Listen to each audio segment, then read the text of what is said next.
Hail to the pod.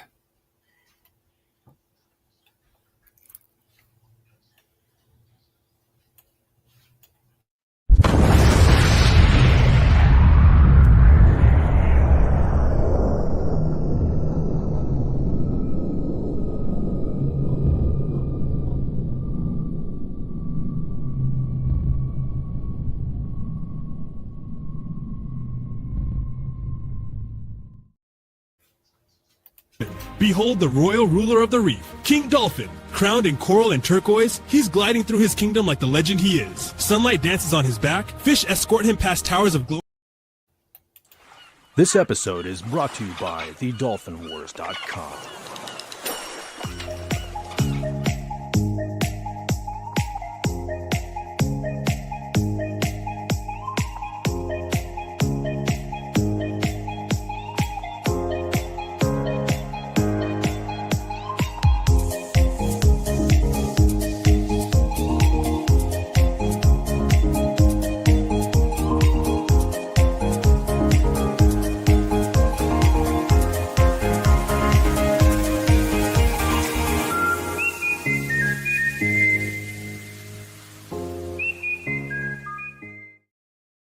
Welcome, everybody, to King Dolphin Television, episode 423.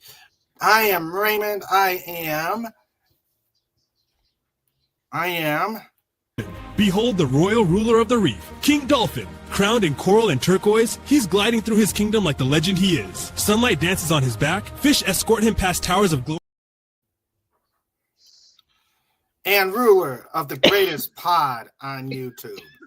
Welcome, everybody, to this episode 423, Just Cuz. And I am joined by, sort of, Wendy Trauma Warrior. Yeah.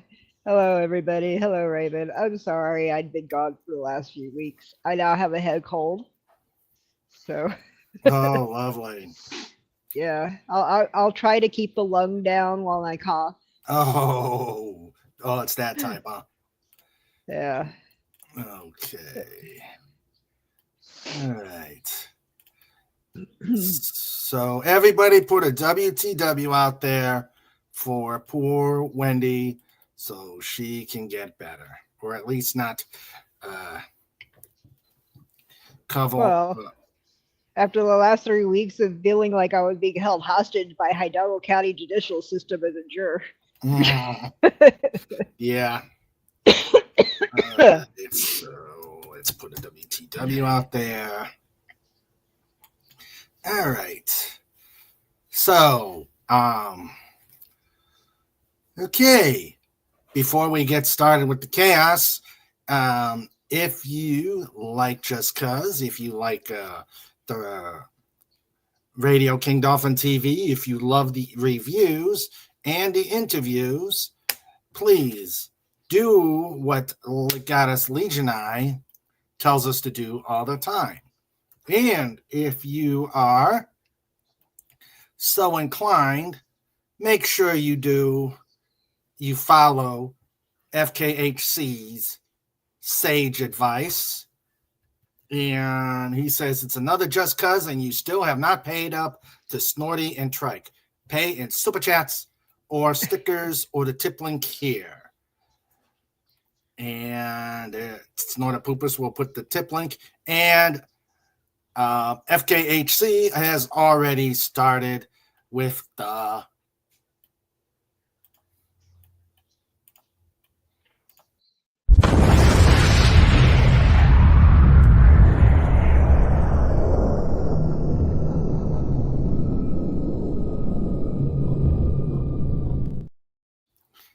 that thing.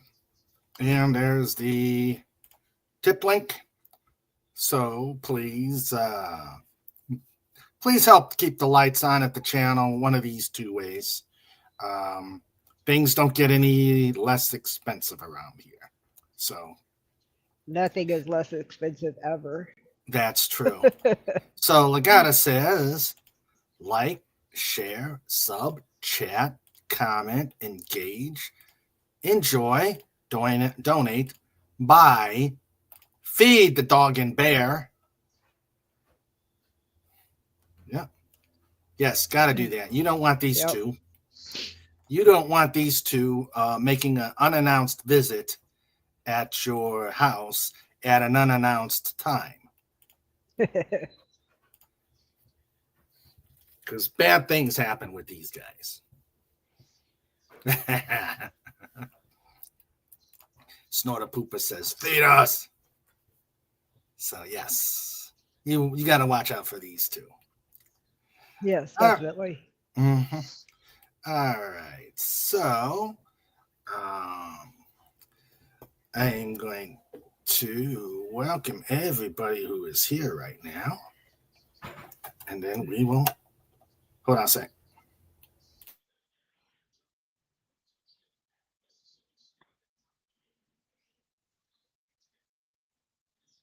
I think we've got a knock on the door, but Sandra's ably taking care of it.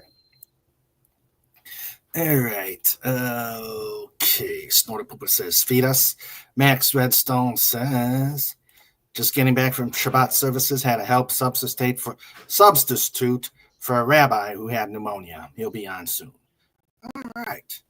Okay. So. Well, I guess that's good news. I don't have pneumonia yet. Oh, yeah. We don't want you to. No. Mm-hmm. All right, so let me welcome everybody who is here. Right now, it's only the Lifeguard Corps.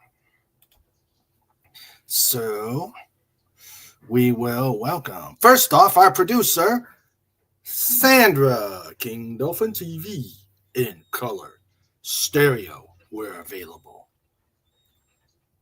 Sandra Feliciano production. Hey, honey, how you doing? Thanks for keeping me company at the event today. We got Trike wandering around, tippy tapping, and soon to be barking. We've got the aforementioned FKHC 2005, who put the tip joke out there. We've got the magnificent Legatus Legionii. Max Redstone had reported in. We got huge circles. The Comic Relief Crusader. Come on up. You got the link. Come up. And, of course, we've got, with the aforementioned baddest bear on the internet. You know him. You love him. But you're scared of him when he joins up with Trike. Snorter Poopas! Q-bar dot screen. Hashtag roar.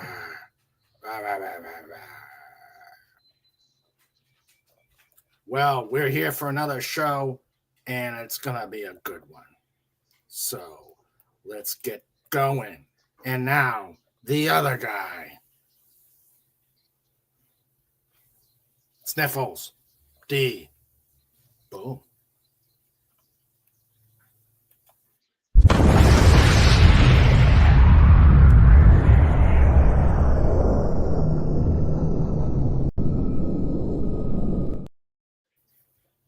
And a hussy.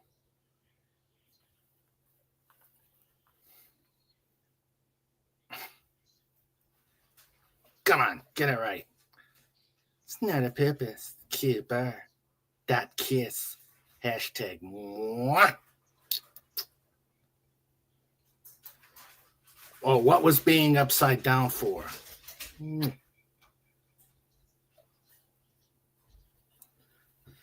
I have no words. I've got no words about that. All right. Okay.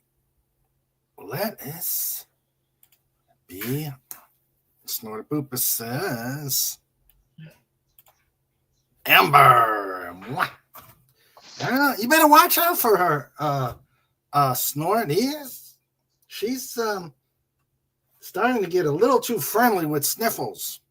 I don't know. I thought there might be something going on there a few weeks ago. Mm-hmm. Yeah. They needed to get a room. Kinda, yeah. Yeah. So, what did you think of that new experimental opening? Me? Yeah. I knew something was different. I got a head cold, so I'm not thinking straight. But I thought, something seems different. Yeah. But it was cool with the dolphin. Yeah. The king dolphin. That was cool. Yeah, I set that up over the last week, and it looks good. I wish it would have gone a little bit longer because it looked like it cut off some words. What did you think of it? And let's see. Snort asks, how did the book signing go? It went okay. I actually sold some books. Oh, good. Yeah, not as many as I would like. As usual, it kind of, they'll talk about it. They'll say, oh, we'll be back, or we'll talk about it, and it says, I don't read books. And then the worst one is, yeah, we'll be back. I said, okay. So Colby. Sorry. Colby is there. She's harassing Cheyenne. Colby is She. Colby, do you want to go outside? I don't care if it's raining. I'll put you outside. It's raining, but fine. She's got to. The dog's got to go. Yeah, it's not going. It's just wanting to run. Yeah, that's Trike. She's a year old, so she's still got all that energy, and she has learned how to catch a frisbee. Oh, cool. Yeah, my son taught her how to catch a frisbee. How high does she jump? Well, she's not very tall, but she can get up there. She can get up about 4 feet. Oh, okay. Cool. All right. No, I don't want the frisbee. God. I said the word. That's what it was. Uh-oh. Sorry. Yep. Oh, yeah. That's probably going to get her to stare at you, stare into your soul. Or beat me across the head with the frisbee. I don't take it from her. I'm sitting in a recliner, so she jumps up in the recliner and then she'll bat me on the head with it until I take it. Okay.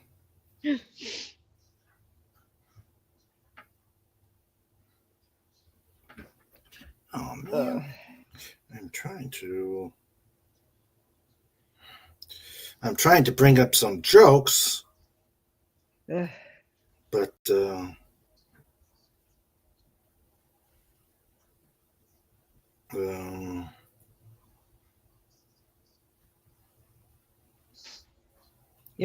learned over the last 3 weeks that I'm afraid of a judge. That lady's scary. I didn't even like it when she looked in my direction sitting on the jury. Oh no. She chewed out one of the male jurors for getting emotional during testimony. I was like, oh God. She's definitely the whip to crack. All I can say is thank goodness I've had many years to learn how to control my emotions. Yeah. Yep. All right. So, but that trauma is done, but now you've got a cold or a bad cold. Yes. Thanks to one of the lady that was sitting next to me, the juror sitting next to me. Her child had a cold, and then on Wednesday she came in with a cold. And on Thursday, 4 more people came in with colds. And then yesterday I had a cold. And the judge was ordering the bailiff to do COVID tests on all of us. Great. That would be interesting. Mistrial due to the coof. Right. Well, I mean, it had reached a point where we didn't have enough alternates anymore. So it was like she would have to delay it until we were all well. Because there was only 2 alternates. And four sickies. Well, total, because I was the only other one. There was 2 more yesterday besides me that had the cold too. That was almost the whole jury. Youch. That's not good. All right. Insult to injury. Mm-hmm. Yep. Okay. And Legatus has made a start. A question to Wendy. This is part 1. When you were young, you decided to go to medical school. At the entrance exam, were you asked to rearrange the words Papa, November, Echo, India, Sierra, and for the name of an important body part which is most useful when erect? Those who answered spine passed. Yeah, I'd have failed that one.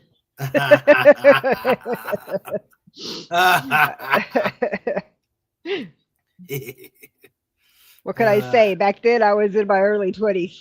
Yeah, I don't call it getting old. I call it outliving the warranty. Let's see. Max Redstone sent me something. Lord. Yeah, I would eat the defendant. Yeah. Yeah. That's the way to do it. It is. It would have been so much quicker if we'd had Stork there. Yeah. Yeah. They told us 7 to 10 days. It was 3 weeks. Oh my God. They couldn't figure it out. Things just took longer, Yeah. Things always. I say the same thing about surgeons. Surgeons will tell you they have 30 minutes left in a case. You can count on it being an hour and a half. Mm-hmm. Yeah. So that's how it was. I'd be assisting a surgeon, and the family would call in wanting to know how much longer the surgeon. Say, I don't know, 45 minutes. And as soon as they would look down, I'd look over and I'd be putting up my fingers to give them how many more hours we were going to be there. Yep. And this would come into this. Actually, I like this. This actually, we can do take this under the header of what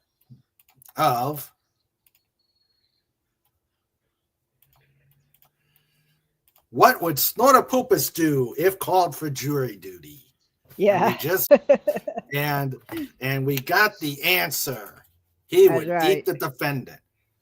But would he stop? Do you think would he stop at the defendant? That's the question. I think it depends on whether or not he listened to the defendant's attorney talk.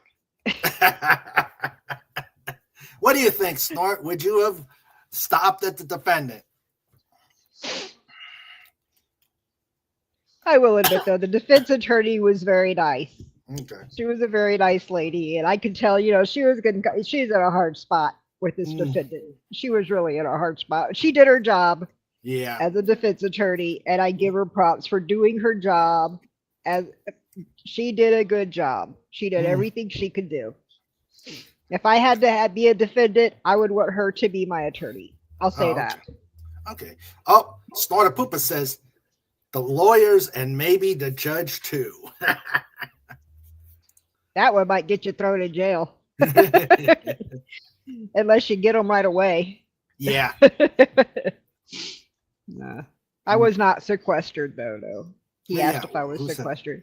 Oh, okay. No, but we were told that we needed to stay away from doing TikTok videos, Facebook videos, or live streams of any kind, because anything that we said while we were active jurors on a trial, someone could see it and then twist our words around and make it sound like something else, and then there would be a retrial.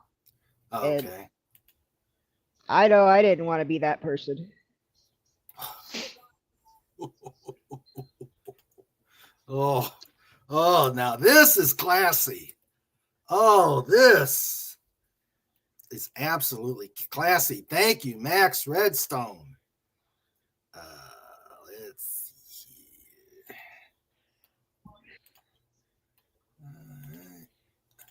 This is awesome. One of your better ones.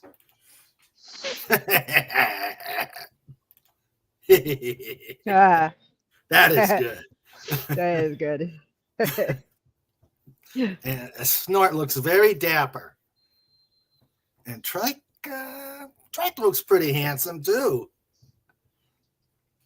Yeah, he does. Mm-hmm. Well dressed. Yes.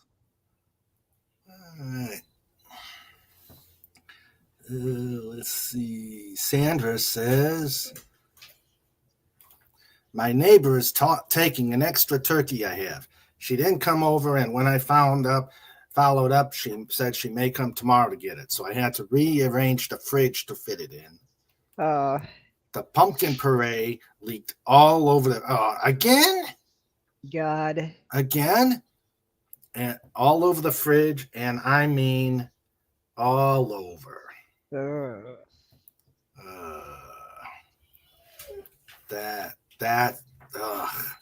We had to clean up the first time the puree leaked. Oh, it was worse this time. Oh no. Worse. Let's see. And hello, Herc 130. How you doing? I'll read yours in a second. I want to just log that you are here. Ooby dooby. Hello, Herc. He says, I'm hiding in Honduras. I'm a desperate man. Send lawyers, guns, and money. The Schlitzes heard the fan. I remember that song. That song. Was that Warren Zevon? I don't remember. Yeah.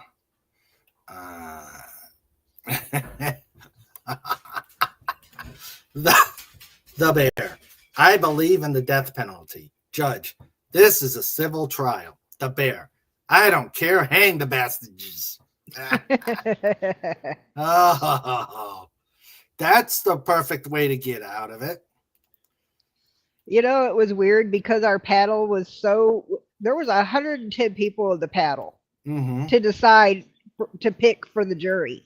And because there was so many people, they didn't ask any of us any direct questions. Oh. It was all questions where we had to just raise our juror number, and then we would have to hold it up till they called our number for whether we agree or disagree with a statement. That's how they did it. So they didn't give anybody a chance. They just, if you can breathe, you're on the. If you can breathe, you're on the jury. Pretty much. And here's another view from oh, come on. Okay. Here is another meme from Max Redstone. Okay. Dolphins doing at the Sabbath service, but what's with the bananas? Yeah, I thought there was something special about that. I don't know anything about these bananas. I don't know. What's with the bananas, Max? I wonder if it's just the way AI just decided. Probably. Yeah. The AI has done some strange things. Yeah, well, look, let's see. Well, let me show you when I asked to rearrange. Is it here? Because we redid a pit. Oh, man, it's not here. It's the pit. Okay, because we arranged. I decided to try a new penalty, but it came out. Let me go to downloads. Let's see, downloads.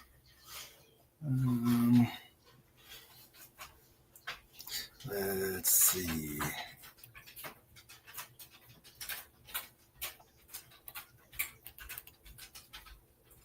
Yep, there it is. Okay. I decided to put a new level to the pit.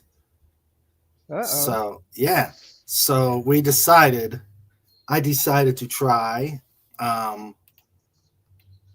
the cage, and I said the dolphin cage, and this is what it came up with.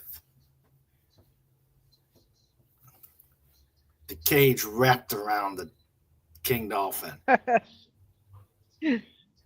So yeah, I agree. King AI can really do some strange and silly things. That doesn't look conducive with life. No, it doesn't. Okay. He says, bananas are fun, silly willy. Okay. Okay. And Herc says, you are what you eat, bananas. And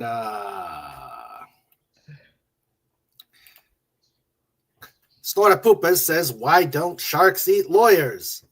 Professional courtesy. Oh, that's a good one. That's a good one.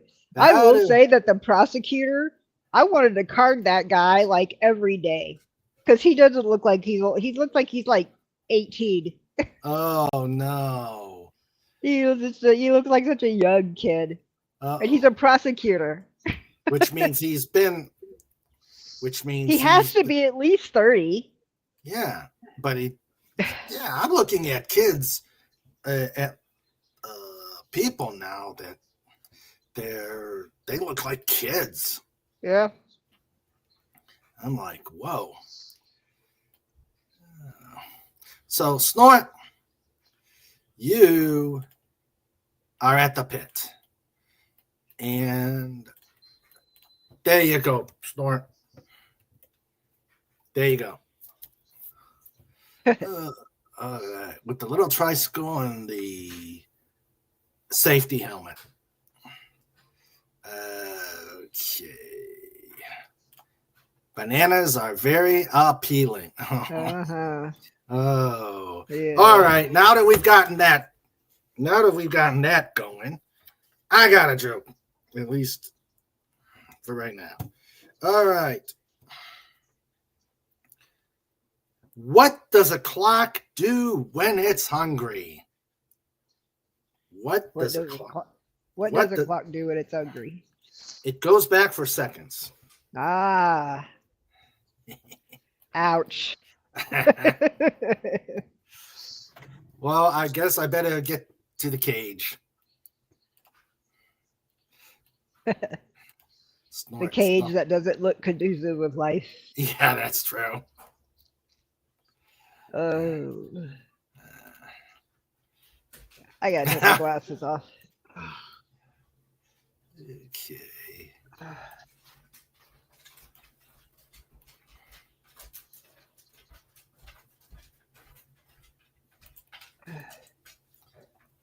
All right, here we go.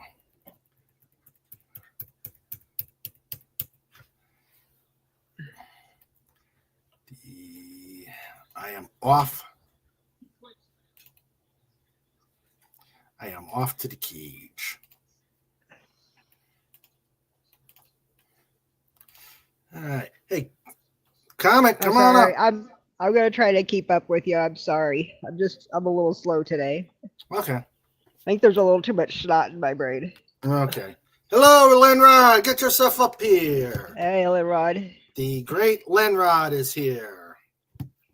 That just looks painful. Yeah, it does. It looks like some kind of a torture device or something. Yeah. I don't even have my glasses on and I can see that. Yeah. I know. That's really bizarre AI. It's like cruel and unusual punishment. Mm-hmm. Of course, for a bad joke, yeah. Mm-hmm. It should be. Oh, dear. Okay. All right, so we got Lenrod and working on getting in the queue. Snortapoopus, Snuffles, and Waddles off. Yeah, but look at what you got over there. You got all the good stuff. Yeah, stuff I wish I could taste. Mm-hmm. Yeah. At the event, they had a snack bar, and for lunch, because obviously they couldn't tell me. I so wanted a hot dog, but they couldn't tell me if they. Lenrod, Hey, Lerod. Oh, he is here. Huh? can't stay too long today. I've got a tournament to play Uh-oh. Where at? here in my living room. Oh, so it's virtual. Yeah, it's being done online. Oh, okay. Good Does old it war work? trading card game. Oh, okay. Does it work? It's first ever online, officially sanctioned online event. So we're going to see how this turns out. Uh-oh. It has the sounds of train and wreck. Possibly. There's the potential. There's definitely potential. Yeah. Yeah, I just know that the software we use hates me. Uh-oh. What are you using? It's a program called Untap. It's made for like all sorts of different card games. We got it set up for this one, and yeah, it hates me. Uh-oh. I was playing one of my weekly league match yesterday, and for the first 15 minutes or so, I was absolutely dominating. Mm-hmm.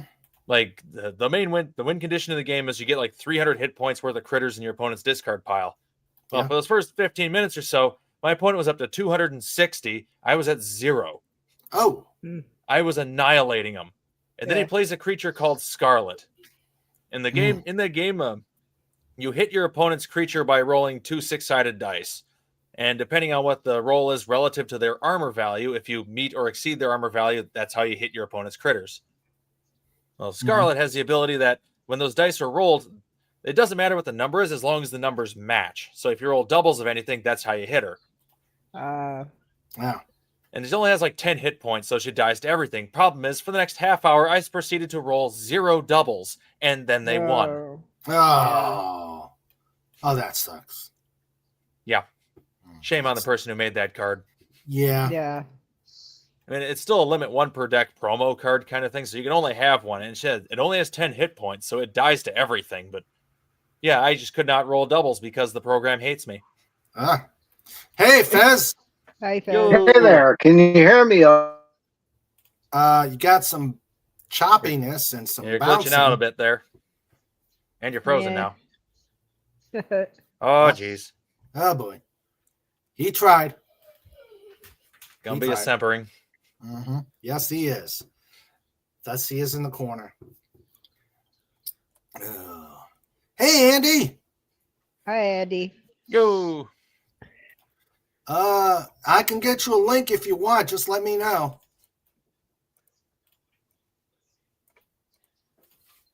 Let me know if you want a link.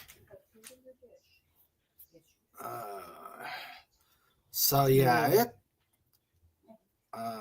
well, good luck on your match. Yeah, we'll see how it turns out. It's going to be probably all night. I forget how they're doing it. I think it's Swiss, and then it'll be top cut. Swiss?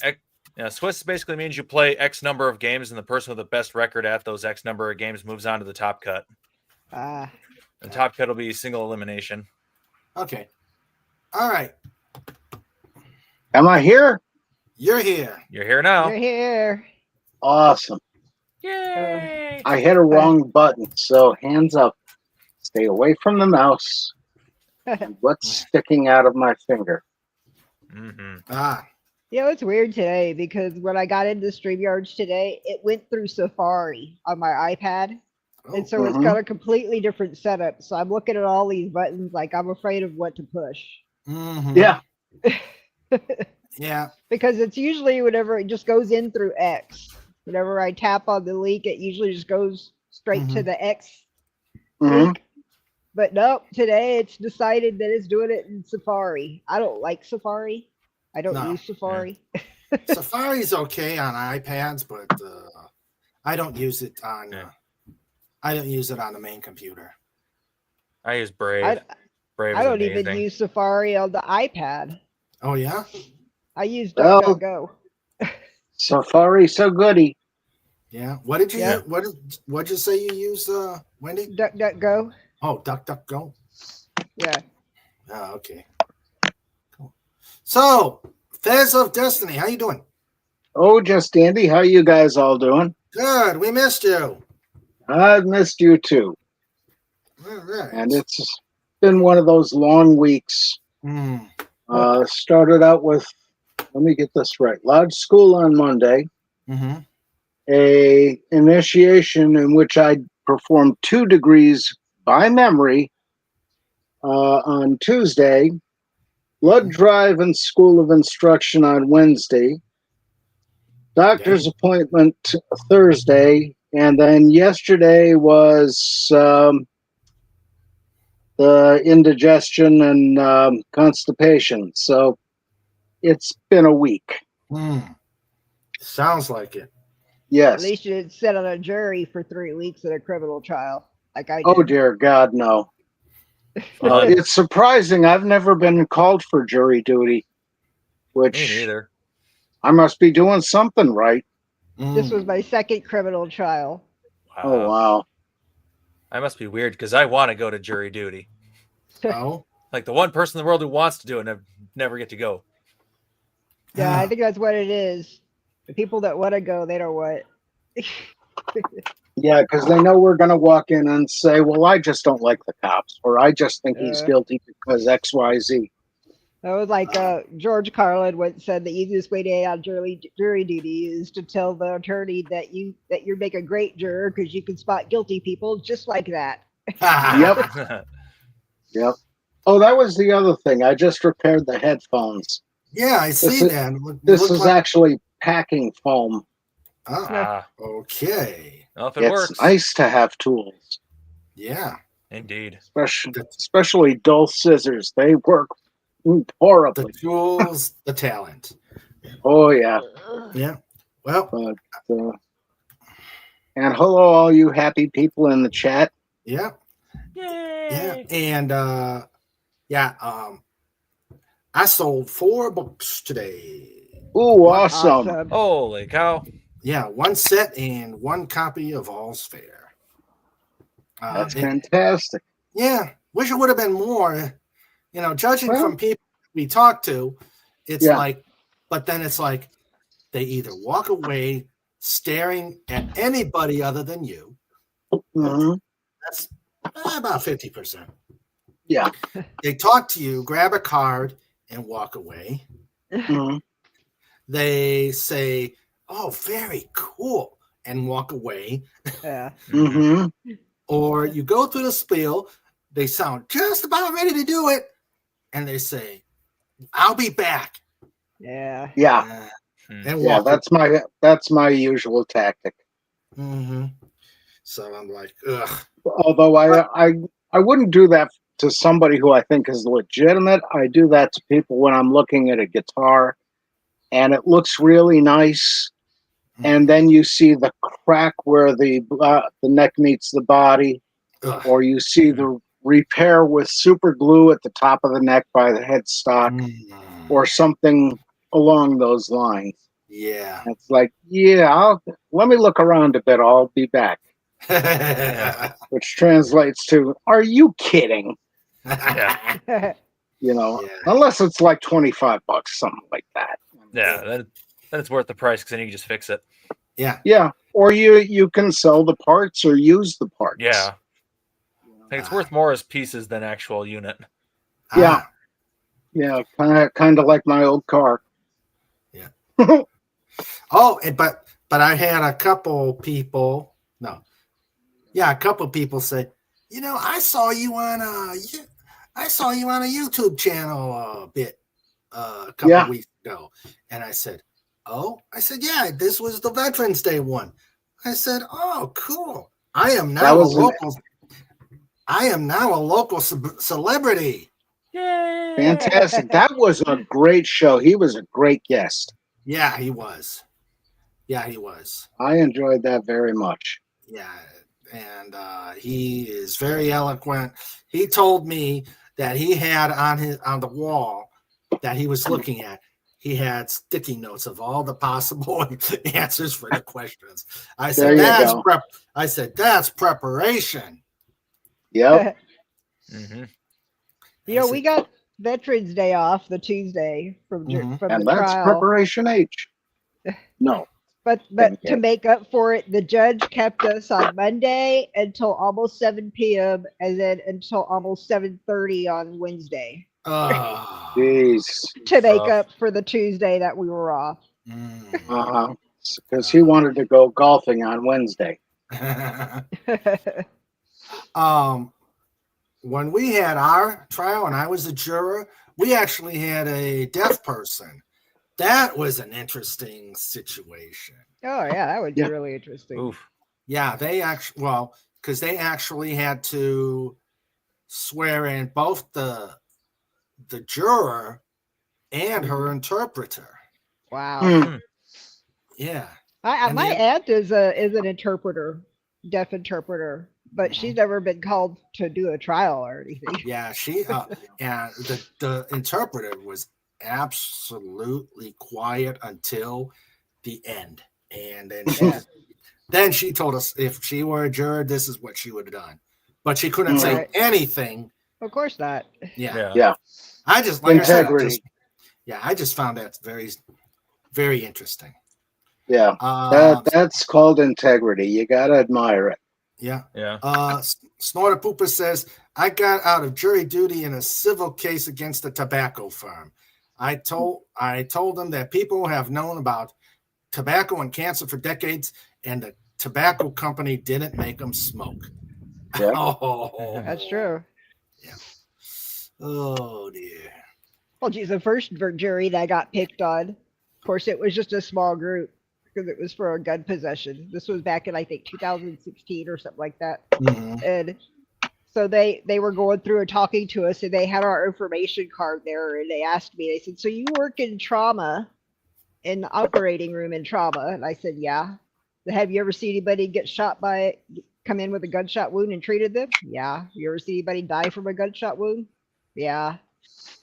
And the fireman that was sitting next to me is a paramedic, and he leaned over really quietly and whispered into my ear, "You're so screwed." And then they went to the fireman next to me. And they asked him the same questions, and he gave the same answers. And so I leaned over to him and said, "So are you?" And we both got picked. Oh, got picked. There you go. Hearing your name, hearing your number called, because they don't use names. You get assigned a number. Mm-hmm. At least out here, that's how it works. I've got a number. I'm a man. Yeah. And so, I mean, like, they called number, I was 24 this time. They were like, juror 24. I was like, are you kidding me? Oh, boy. Okay. I mean, it's hard to get out of jury duty out here in Hidalgo County. Even there was a police officer in the jury pool or in the jury panel that I was on. Wow. So even had he didn't get picked, but yeah, even a police officer from the city of Far was part of the jury panel. You can't get out of it here. Oh, wow. One of the jurors that I served with was a teacher. Huh. So what you're saying is you got to show up wearing a white suit with a big pointy white hat. Yeah. It's the only way. If you're breathing, you're on the jury. Pretty much. Yeah.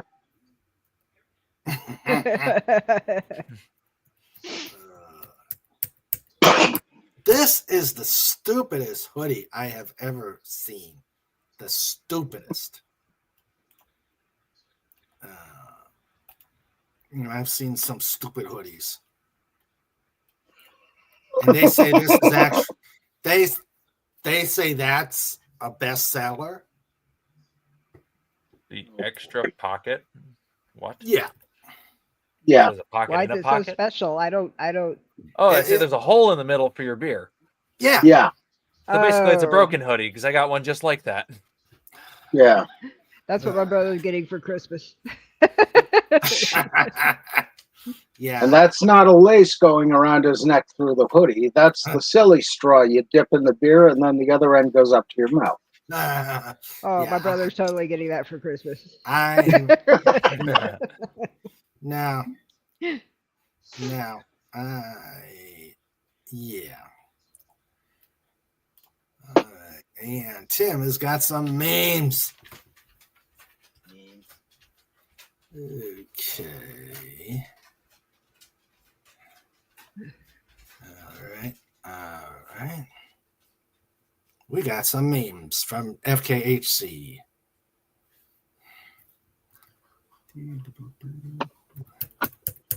Okay.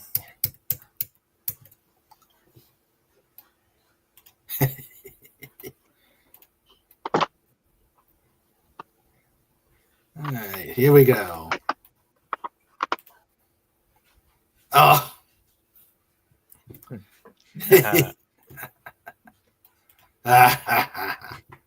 Where's my tissue? Oh, my pencil. That's cool. All right, next one.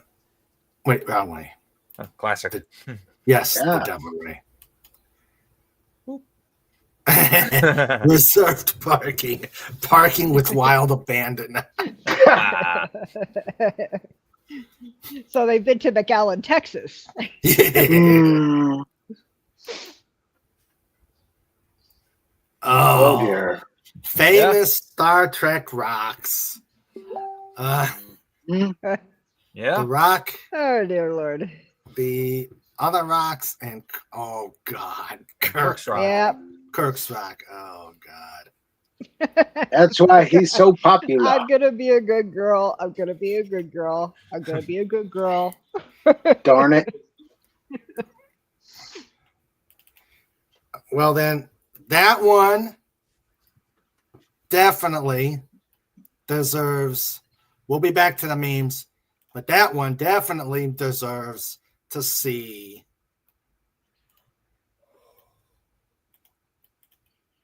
this one.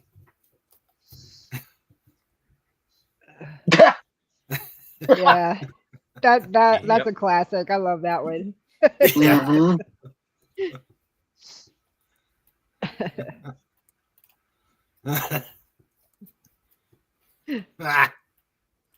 Excuse me while I whip this out.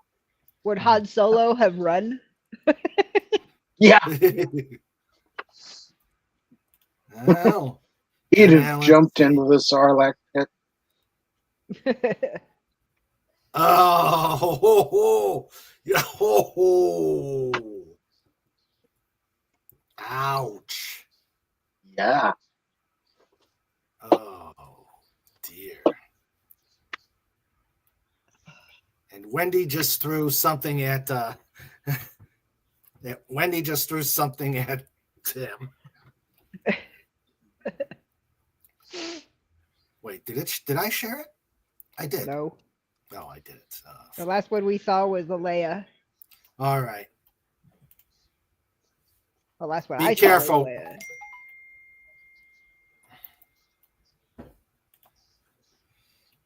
Don't hurt Tim too much, Wendy. Unless he wants it. I kind of agree that I wasn't smart enough to get out of it. Honestly, I did something seriously wrong. I should have picked up my number on something different when they were asking questions. He says the last meme is for Wendy. Yeah. Don't think I didn't think about my life choices once I was picked for the jury. Okay, Snorri said, I had to get a medical excuse from my doctor to get out of this one. Excuse me while I whip this out. Star Trek 20, the revenge of Kirk's bastards. Yeah. I know what's more amazing, the fact that he has so many of them, or the fact that there's so many races in the galaxy who are genetically compatible. That's Yeah. true. That's true. Oh dear. All right. Okay. Here's a Thanksgiving joke. Uh-oh. Why did the turkey cross the road? I have no idea. Why did the turkey cross the road? Why do I get the feeling cranberries come into this? No. Oh, good. Hey, SP4H. Hello. Hello. And he says, nope, that's because of the preservers. Of course, plot point. Plot armor. Yes. Okay. Why did the turkey cross the road? He wanted, wait, let me see here. He wanted people to think he was a chicken. Aha. So joke's on you, turkey. If you're big enough, we're gonna eat you anyway. Mhm. Yeah. I guess I'm gonna be heading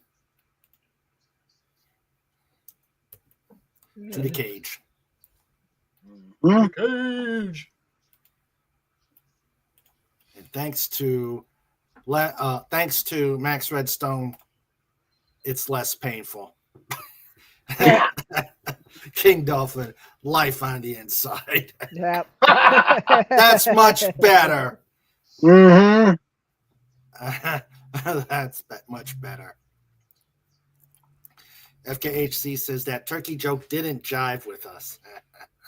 Mhm. All right, maybe this one will. Which side of the turkey has the most feathers?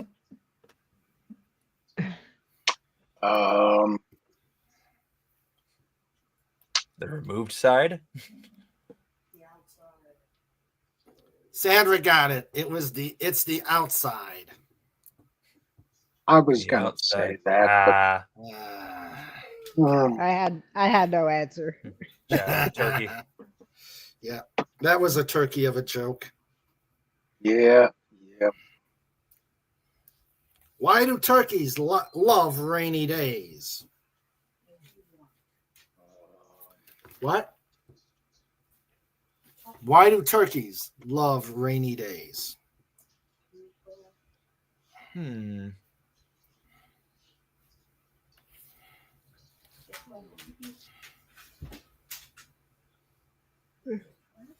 Great. Now that Karen Carpenter song is in my head. Rainy days and Mondays. Okay. There's worse songs, but you know. Yeah. Okay. Why do turkeys love rainy days? They love foul weather. Oh God. Are turkeys foul though? Yeah. Because I think that's like chickens and stuff are foul. Like, do turkeys count? Yeah. Because duck are foul too, aren't they? Yeah. Waterfowl. Yeah, especially when I cook them. Yeah. You got to cook duck just right, otherwise it's a greasy mess. Yes. Yes, it is. Yep. All right. Kind of like rabbit. Rabbit. Yeah. Had some rabbit. Was it last week? I had some rabbit for dinner. It was great. Yeah. They had like this soup thing at work, and somebody made this food stuff with the meats and the cheeses, and it was a soup, but it was really thick. It was like more like a chili, but it was really, really good. And I'm chomping on it. And I'm like, this is definitely not chicken, but the texture is right. This must be rabbit, but it's hard to gauge because there's so many other flavors. And then I found one of the lead shot balls. Yeah. It's wild rabbit. Ouch. Good thing you didn't swallow it. Yeah. The good thing I wasn't chewing too hard either. It was well cooked, so everything was squishy, and then I found the ball right away. So no damage at least. But yeah, I found the shot ball, and I was like, oh, it confirms it's definitely bunny, and it's wild bunny at that. Poor bunny. Snorta Poopa says, why is the turkey always asked to join the band? Because he has his own drumsticks. Tish. Yep. Yeah. And we got some Thanksgiving memes. Oh. I'm most grateful for Thanksgiving this year because it's not at my house. Yeah. Yay. Yeah, we're doing all the nephews. We're going to have a full house this weekend or this Thanksgiving. Yeah, we're not going to be that full. Yeah. It's going to be the same as any other Sunday, except it'll be on Thursday. Yeah. Should have at least one aunt and uncle showing up, though. Oh, okay. Yeah. Should. I don't know if they're going to make it or not, but. Oh. Why is there a blue flash every now and then? What the hell is flashing? Sorry, let me mute. Okay. Oh, a Beatles Thanksgiving. I'll take the drumsticks.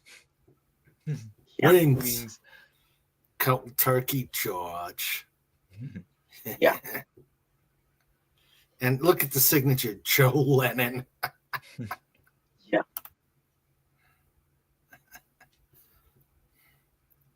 Oh dear, oh dear.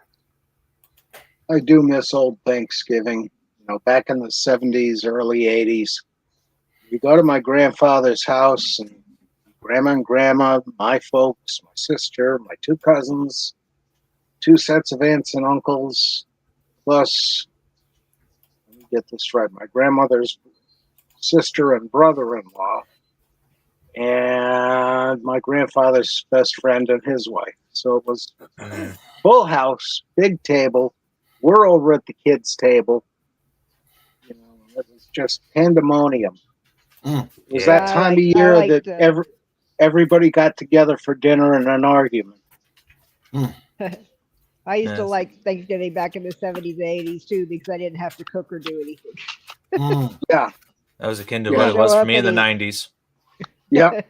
But then I ran out of grandparents, and now I'm almost completely out of great aunts and uncles. Oh, Our dear. get-togethers used to be massive, and we'd have an endless barrage of food. And when you're finished eating, Grandma would come out and say, "Here, eat more." Yeah. And then you would. And then there's pie. Yeah. And then there was the pie. Oh, ooh, pie. Yeah. But yeah, now pretty much everybody's gone now. I got one great aunt left out of the bazillion that I had. Mm-hmm. Yeah. And then after dinner, my cousins and my sister and I, we'd be playing various board games until the TV came on, and it was 3 hours of the 10 Commandments. Every single time. And no, that was movie. Easter. It was Easter. Chitty Chitty Bang Bang and Wizard of Oz, Thanksgiving. Ooh. Yeah. I think I'd rather watch 10 Commandments. I think I'd rather watch football. Oh, that's what Dad did after dinner. Yeah. And then he'd fall asleep on the couch. And say, you don't really watch the football. You get on the couch, you turn it on, and then you go into food coma. True. Mm-hmm. And my grandfather would come around with a Whitman sampler, you know, the candies, and he'd buy the big one. Take the lid off it, come over to you, and have some. In other words, you get one. That's it. Mm-hmm. The kids had their table, the adults had their table, and then sometime after dinner, the men would go to the den and watch the game, and the women would talk. See, Sandra, that's tradition. Well, because the weather is always still nice and warm down here during Thanksgiving, we would go outside and play football during halftime. We did that too. We did that too. And until the year my uncle broke his arm. Yeah. And the kids would play outside. Yeah, Yep. we used to go out and do the turkey bowl. Until we didn't. Yeah, I remember every year, 4th of July, we'd play lawn darts. That was fun. The lawn darts. Ah, yes, the lawn Eliminator darts. of the week. Mm-hmm. Mm-hmm. Yep. No serious injuries, Mm-hmm. as far as we knew. Yeah, As far as you told anybody. that's true. Mm-hmm. All right.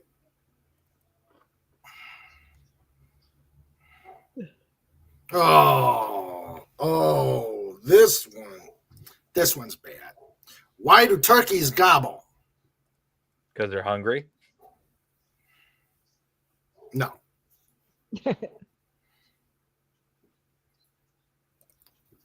Why do they gobble? Because they never learned table manners.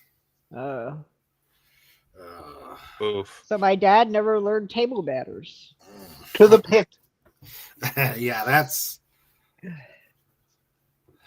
a pit. Yep. Well, at least the pit's better than the cage. Yeah. It's drier anyway. Yeah. It won't make your colors run. Won't prune your fins. True. Oh, what is he barking at? Man, he's barking. Hail trike. All right. It's time for the tournament to start. I'm going to scoot out of here. I might be back later between rounds. All right. All Take right. care, Lenrod. Have fun, Leonard. Good luck. Good luck. Zoom, zoom, zoom. Yep. Take care. Yeah. All right. So, FKHC says, more herd pride than anything. Yeah. And Snorter Poopa says, woof. Woof. Woof. Woof. Yeah. Woof. He speaketh to trike. Yes. He speaketh to the trike. Yeah, I wonder how a card game going to be virtual is going to work. And FKHC has some more memes before dinner. All right. Let's see. Yeah, we had chili at this event. It was the runniest chili. That's why God made crackers. Mm-hmm. And cheese. Shredded cheese is always good. Oh, yeah. I wish I could taste chili right now. That sounds good. Yeah, it does. I couldn't even taste toothpaste this morning. Oh, dear. Oh, that is bad. Oh, that is bad. I love it. Yeah. I love it. She's not a girl, but I know she's not a girl, but that girl, she looking like she's at her exit. Yeah, seriously. Oh, I like that. That's cool. I like that. USS Gobble Gobble. Drumstick. Oh, the body is corn a holders. Turkey leg. I see it. The body's a turkey leg. That's cool. Yeah, I like it. Nice.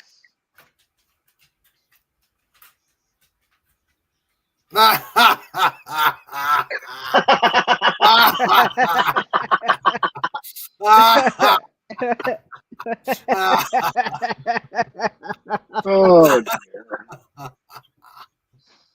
Oh dear. Scarecrows get no respect. And I think that one wins. Yeah. That's a good one. Hashtag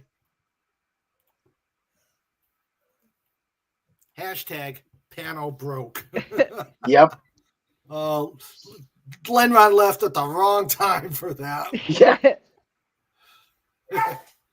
Oh. Okay. Oh.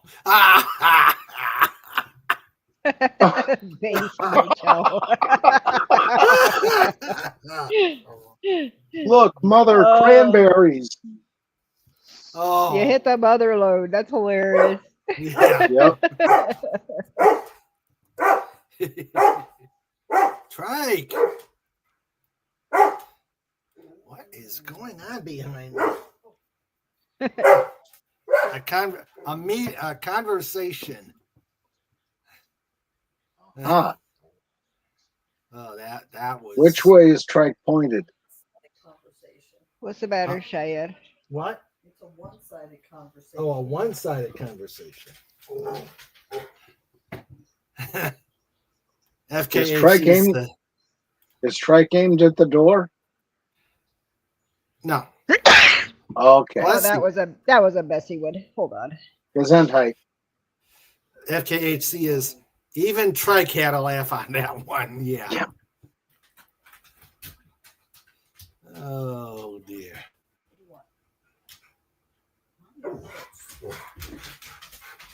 Okay. I just saw from interestingfacts.com an interesting, why do wine bottles have indents on the bottom? If you look at the anatomy of a wine bottle, you'll typically see 8 parts.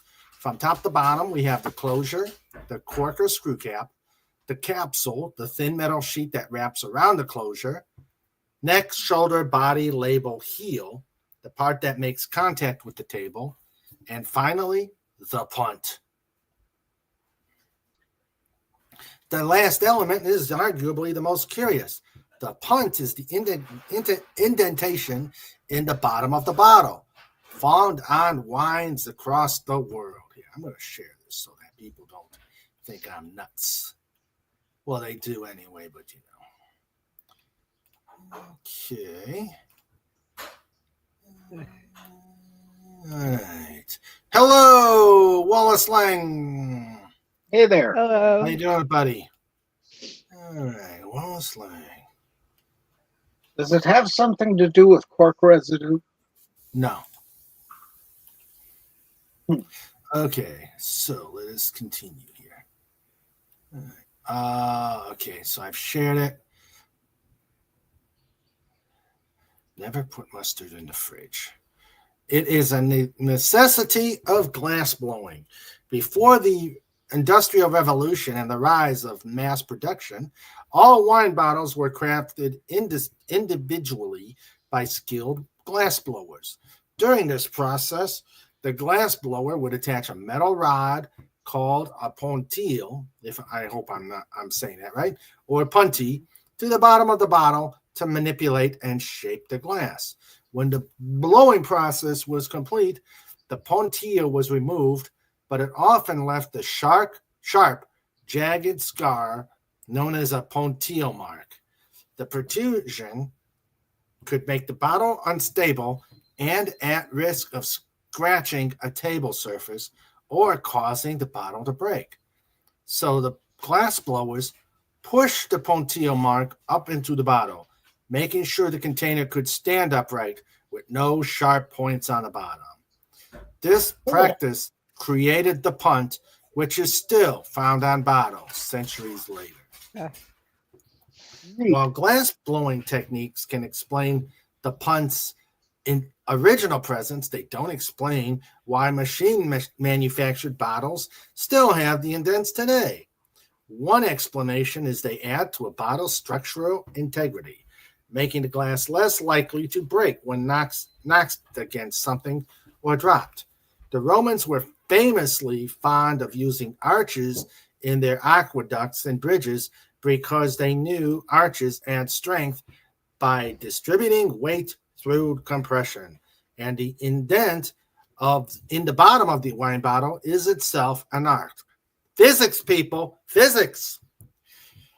Adding structural integrity to a bottle is particularly important for sparkling wines such as champagne or prosecco.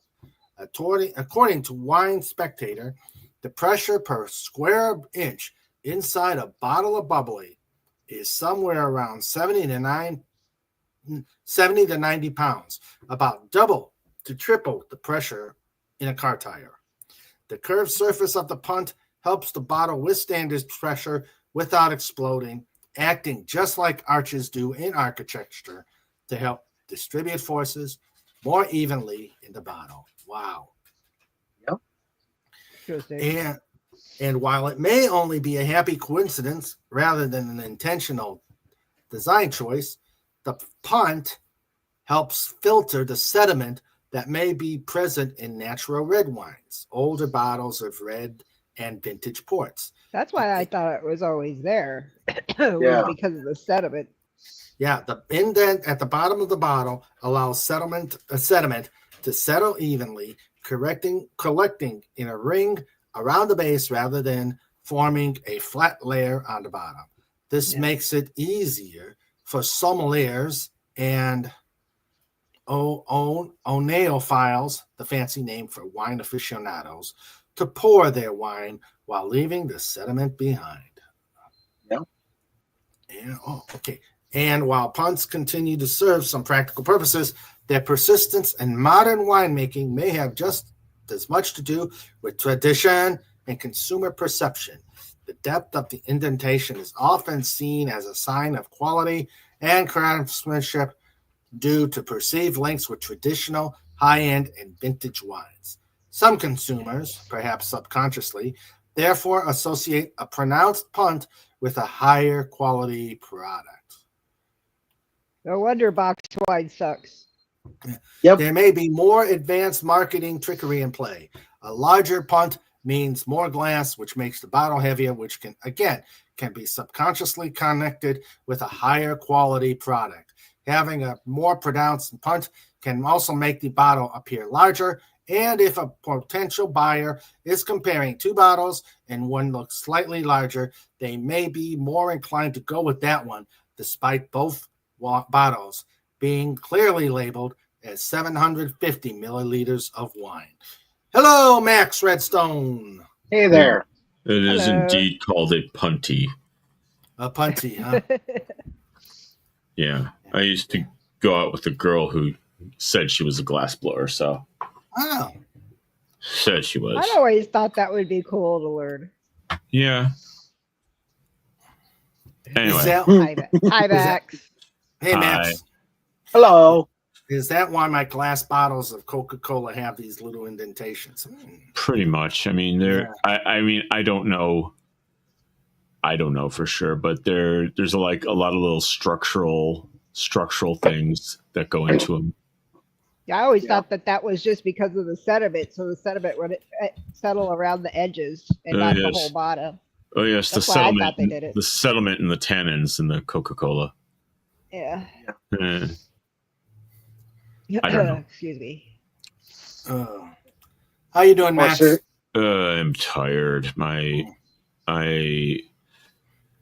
It's like when my rabbi's not there and I have to like supervise everything. I have to like be there before, during, and after, and it's just yeah. Yeah, I had it was tough for me. I stayed up for frolics till midnight because I knew I had this and I had to be up at 8. And naturally I couldn't sleep. And and it's strange when you have dreams about the upcoming event. It's like you're I guess trying to read the future and saying you're still not going to sell any books. No. No, it's like I have to like do the normal speech that I do. And it's like every week I have to, every week it's on the same schedule because, it's been the same for, 5,700 years, the Old Testament. That's true. But I try to update it with some new learning that I haven't used. And this week was Esau and Jacob, the two brothers. And anyway, I was like up until 3 a.m. writing my speech. So Awesome. So yeah, That's actually one of the best stories in the scripture. it's definitely At least I think so. Well, it's one of the more complicated ones because it'd be so easy to say, well, this is what happened and this is what happened and yada yada yada. It's like, well, there's a lot of complexity. It's like why does one parent feel this way and why does the other parent feel the other way? Because it's kind of contraindicated. You know, today on King Dolphin TV, we're going to be discussing the Old Testament, and then we'll be having a séance and bringing back Charlton Heston. Yeah, Max, real quick, have you ever read the book of Tobit? No, the book of what? Tobit. No. It's one of the apocryphal books. It's worth reading. It's a really good story. Okay, Tobit. I will keep it in mind. Hey, Pudgy, come on up. The Old Testament. Pudgy. The Old Testament, Version 2, Electric Boogaloo Discos Everywhere. I like that. Yeah, Come on up, Pudgy. Sounds like something from a Reformed synagogue. Yep. Yeah, our of our Torah was about AI and how AI compared to the Golem. Yeah, I did a comparison of AI and Tower of Babel. So cool. Come on up, Pudge. You got the link. Yeah, Pudge. It's time for a show. It's time for a show. Hey, no, not really. I'm trying to summon him. I'm trying to summon him, Mr. Raymond. Oh, that works for me. Yep. All right. But yeah. So yeah, I feel you. It was a long day. Yeah. And then now I had to I set up last night, and I set up for my event last night. And the good thing is it's right next door to me. Oh. Yeah, the place where I had the event. So I didn't have to drive. So here I am just schlepping boxes across the parking lot. And I'm over there. I get there and I'm going, why do I feel this is my table box where I've got all the utensils for my table. Mm-hmm. Why do I feel like I just ran a marathon? Yeah. And then I opened up the box, and it's a box of books. I'm like, oh, you dummy. I thought maybe Trike was hiding. It's weird because remember my art fair? Like it was because I was like the one guy who was there, and like my synagogue was like a block away, and we had a property that we're renting, which is like on the same block. I had all the advantages, but still, I'm like, oh my God, the setup and the takedown. Oh my God, if I could just delete those processes and just sit there with my artwork, it would be fine. But it's like, oh my God, because you know what made me think about it was yesterday the family who I got the tent from, they sold their apartment because the husband and wife passed away, and anyway, the son was in town. They sold the apartment, and they finally found the bin that had the sides of the tent, the canvas sides. So, yeah, and it's a funny story because he grew up in New York City, and his father was a Hasidic Jew, and he grew up a Hasidic Jew. But his sister once, the funny story I put in the sermon was that his sister once convinced him to go to a Chinese restaurant, and he was scared that the second he walked out, that because he had treif, that he was going to get struck down by a divine lightning bolt, and he didn't. And that was like the beginning of the end of him being a yeshiva bucher.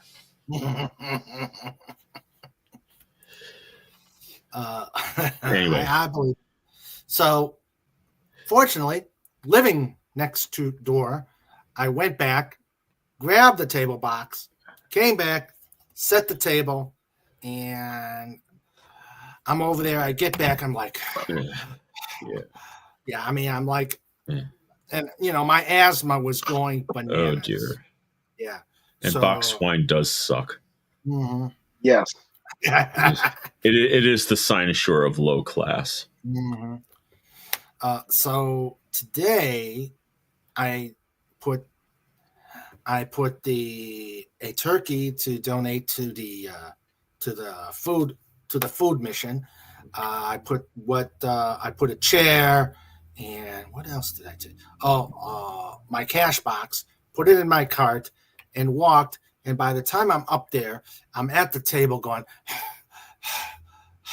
barely breathing.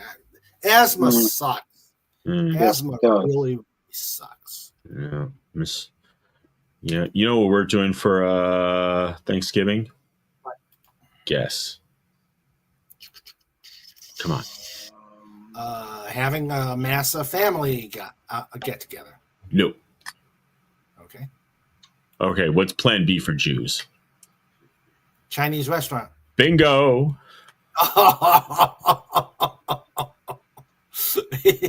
Awesome.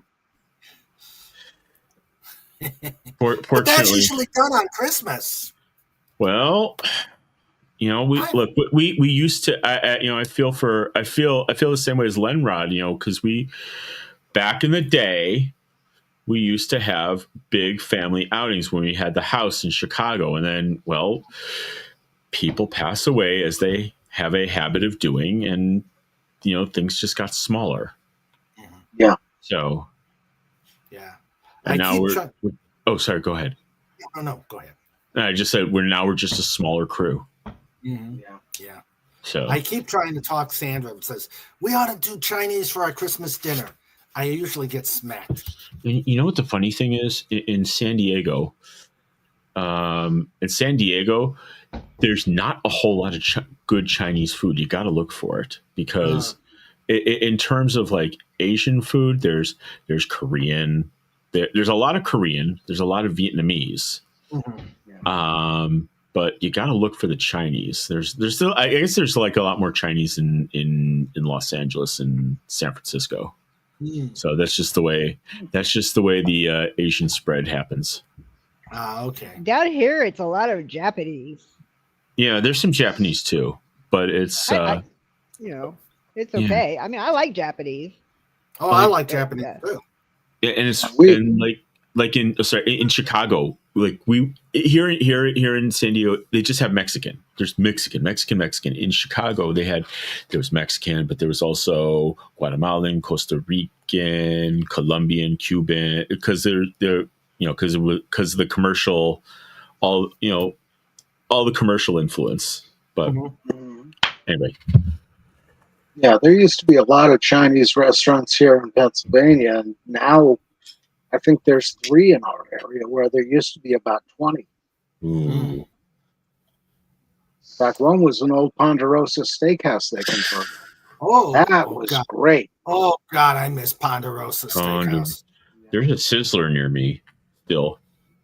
I didn't know those still existed. Yeah, they are few and far between. Yeah, I think there's one in Maryland. I haven't been able to find anything in West Virginia.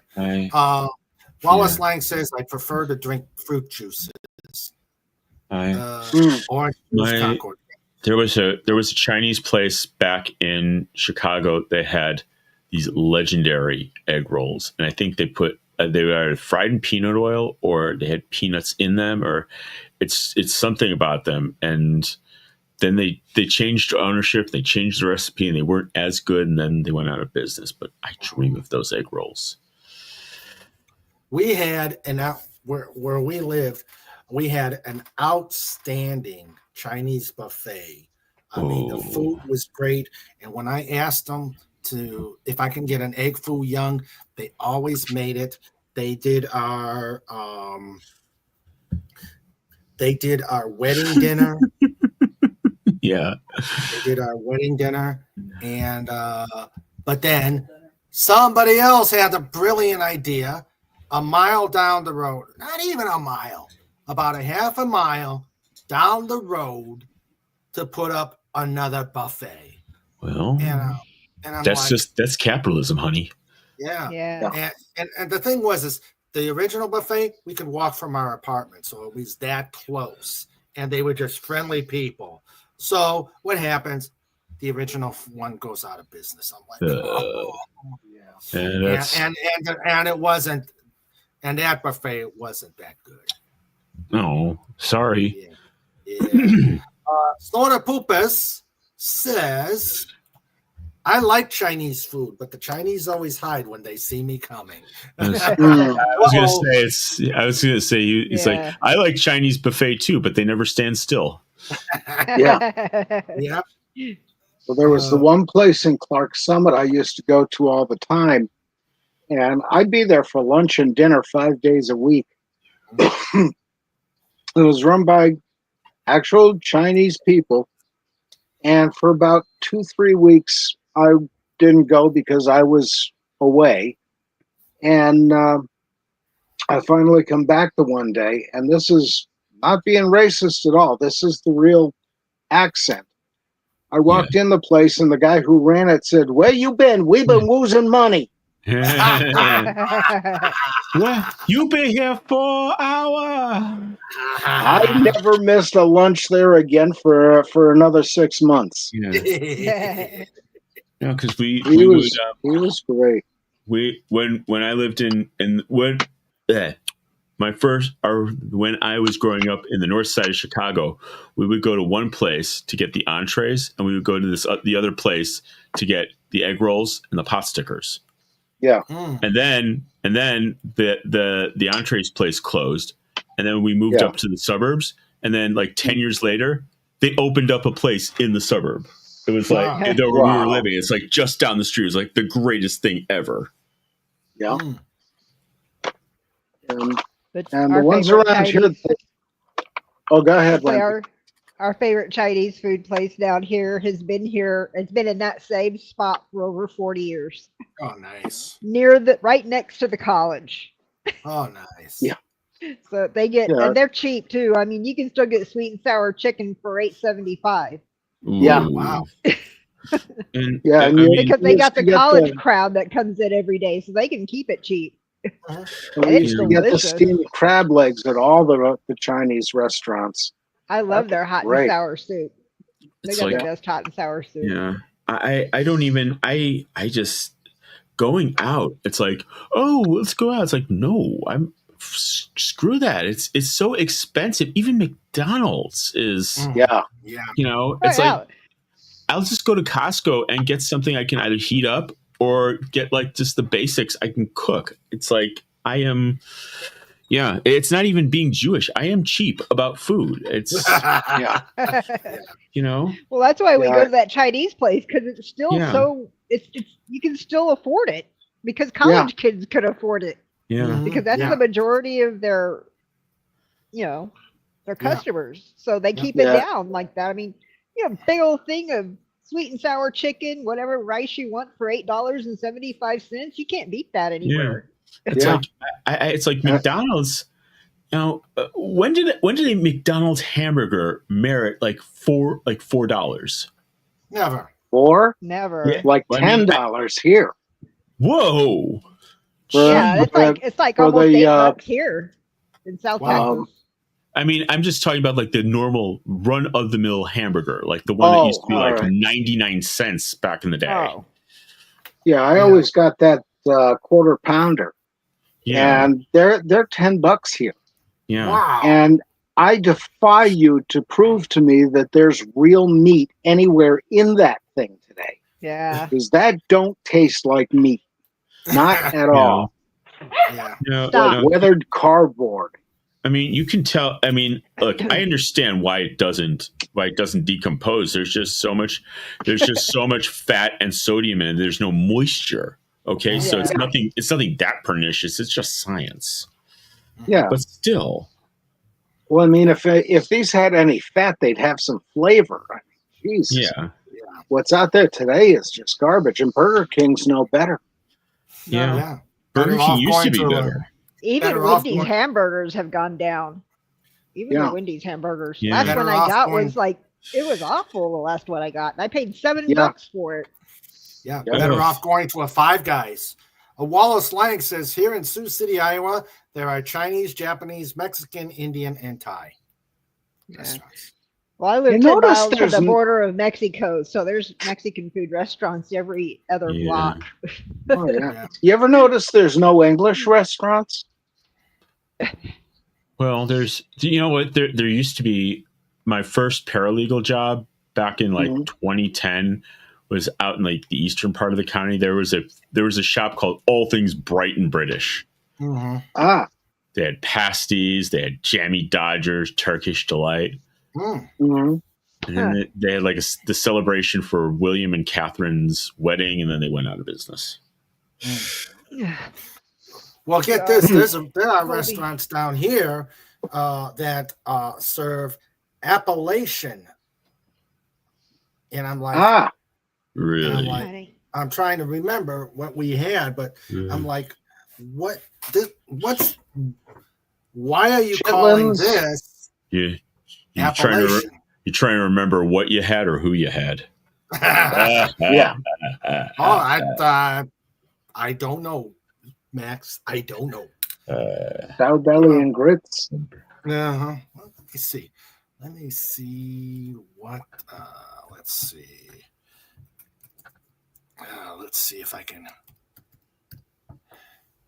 Let's see if I can bring it up on my there it is. It's in.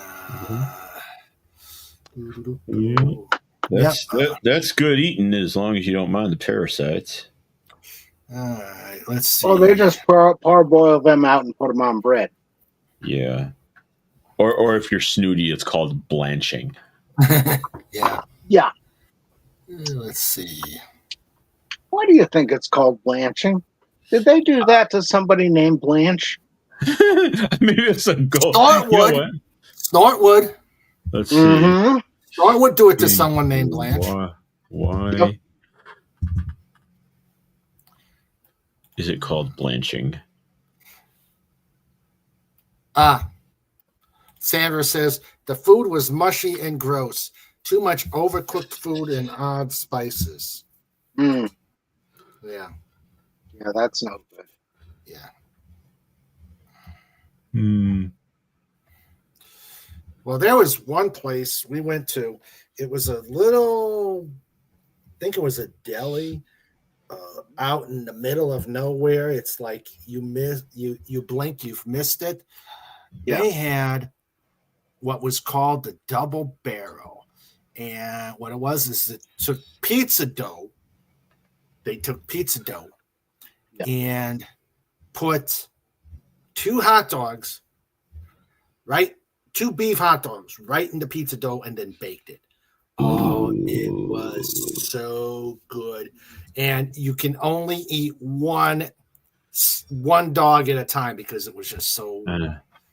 Yeah. According to AI, the origin of the term blanching, the term blanche comes from the old French word blanchir, which means to whiten or to wash. It is derived from blanc. The process of blanching involves, dipping something in boiling water to make it appear a lighter or more vibrant color. So I doubt it has to something to do with someone named Blanche, or maybe it is one of your golden girls. Wouldn't that be something like scalding? Well, yes. But blanching sounds better. Yeah, more appetizing. Scald the vegetables. You stupid carrot. How dare you? Why do I have to peel you?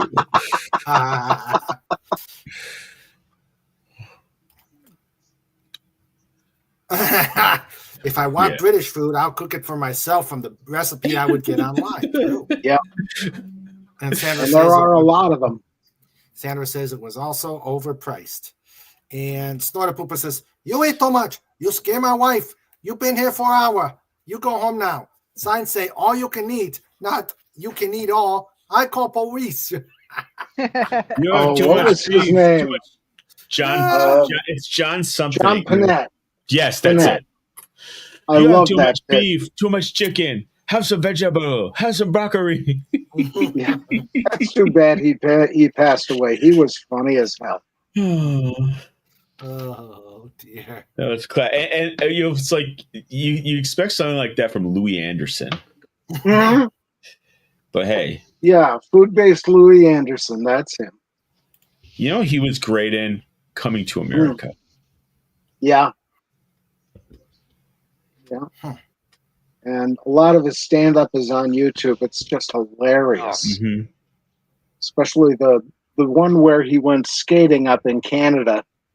And so one of these, little kiosk type of things was selling what the Canadians call beaver tails. And Yeah.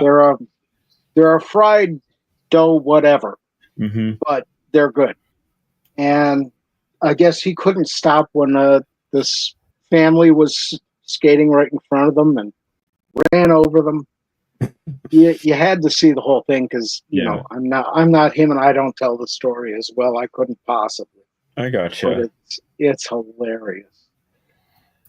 Here's the I guess a copy of the menu from this Alma B's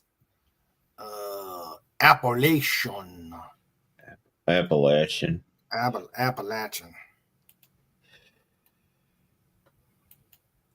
Before I do that, Sandra says, blanching is more like fast dip. Oh, wait. Blanching is more like a fast dipping into boiling water to set the color and sometimes loosen the skin to make it easier to peel. I like my scalding joke better. It's so sad that Louis Anderson died too soon. But here's the recipe. Yeah.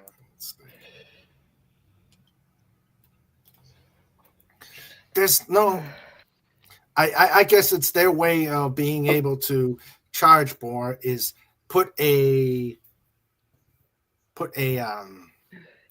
name to the food when it's ordinary food. Crab cake, Caesar salad, ew. Yes, I'd like to. Would you please Charles my steak? The Mason. My head hurts bad enough, honey. I don't need you to whack me across the head with your toys. Oh. I didn't mean to. Sorry, babe.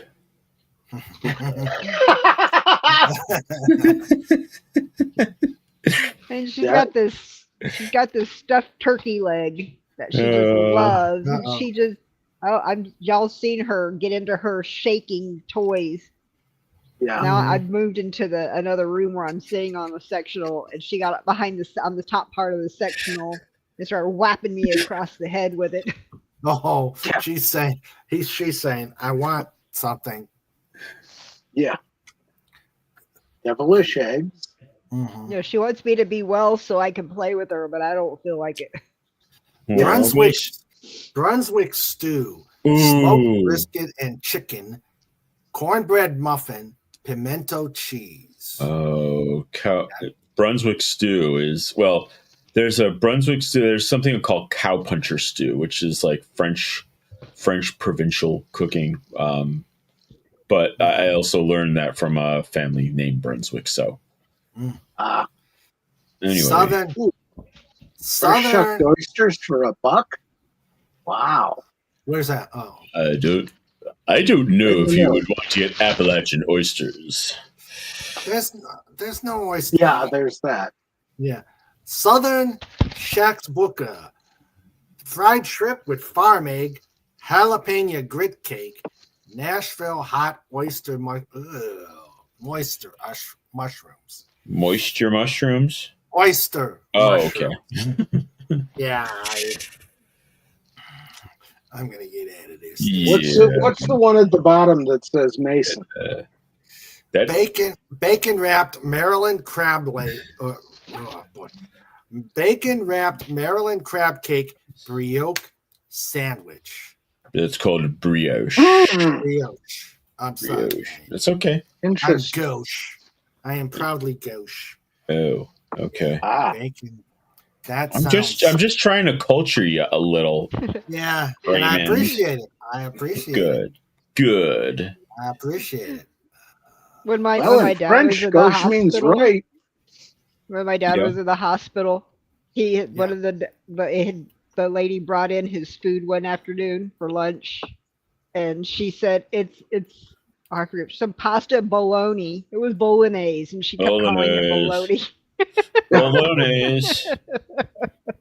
I finally told her it's pronounced bolognese, and she said, "Oh." She said, "I thought the bologna sounded gross."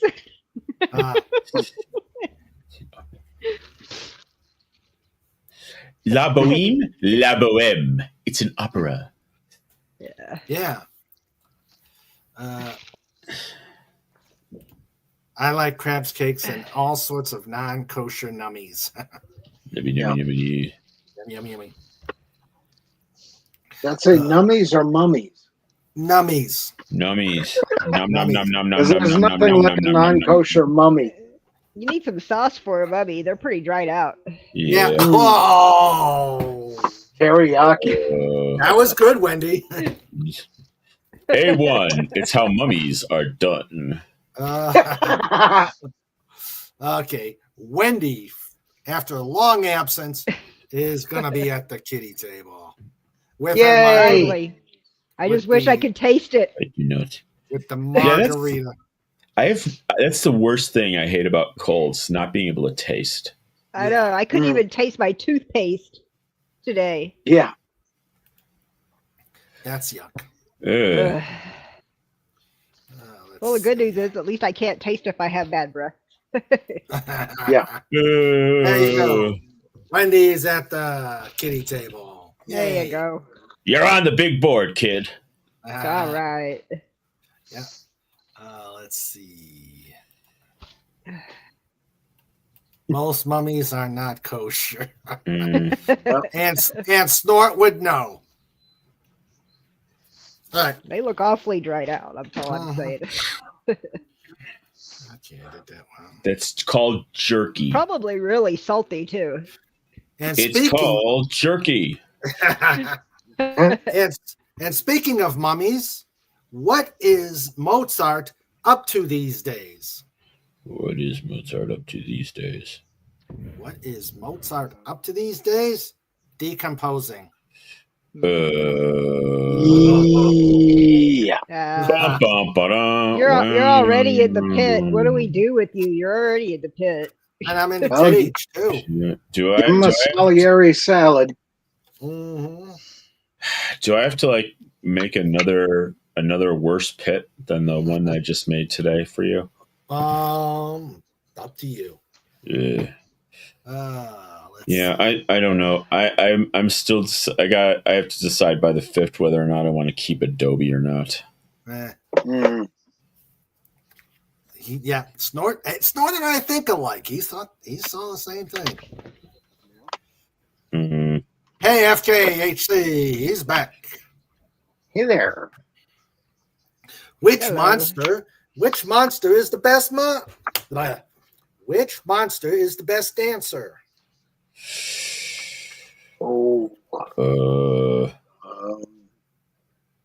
What monster is the best dancer? Frankenstein.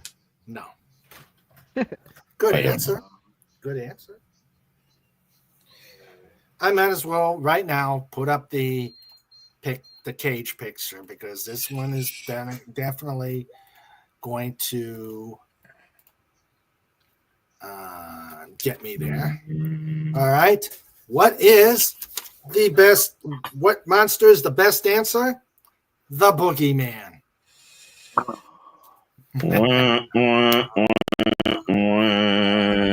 Yep. Mommy, make it stop. Yep, I am there. Life on the inside. I didn't think it would be this bad, but then it got that bad. And then it's getting worse. What muscle never says hello? What muscle never says hello? Oh, just stop it now. Harvey's got nothing on King Dolphin. That's not a muscle. What muscle never says hello? A tendon. Nope. The bicep.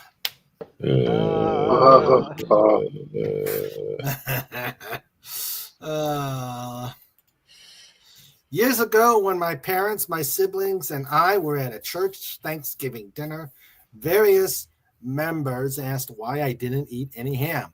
My mom said, My mom was tired of saying I have a food allergy. Okay, we'll wait for 2. Don't, you're tackling your own guy. What the hell are you doing, dude? I'm sorry. Let me hit pause. Oh, okay. And Lenrod finished his first match. Yes, Lenrod finished his first round match. That was fast. And it was terrible. Guy was playing the perfect hard counter to what I was playing. No contest. Oh, Lenrod. That sucks. Is it elimination? Old man Lenrod, that old man Lenrod. Do you have to, do you continue? Oh, do you continue, or is it a single elimination? Okay, we're waiting on Wallace Line. My God. Oh my God. Where do pumpkins live? My head is pumpkin about to patch. explode. Where do pumpkins live? I don't know. Where do pumpkins live? In the seedy side of town. You know, I'm just going to put some more nails in my head. Yeah. All right. Now that I've... it's double elimination, so he still has a sort of chance. Well, you do it. You can do it, Lenrod. Yes. Oh. Oh.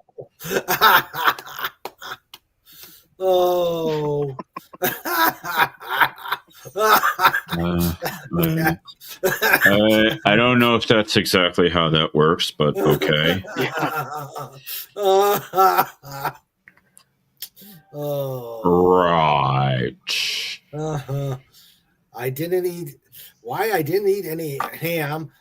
My mom was tired of saying I have a food allergy, so she said I was her little Jew boy to get a laugh. Oh dear, oh me. Wait, you can be allergic to ham? I didn't know that. You can be allergic to pretty much anything,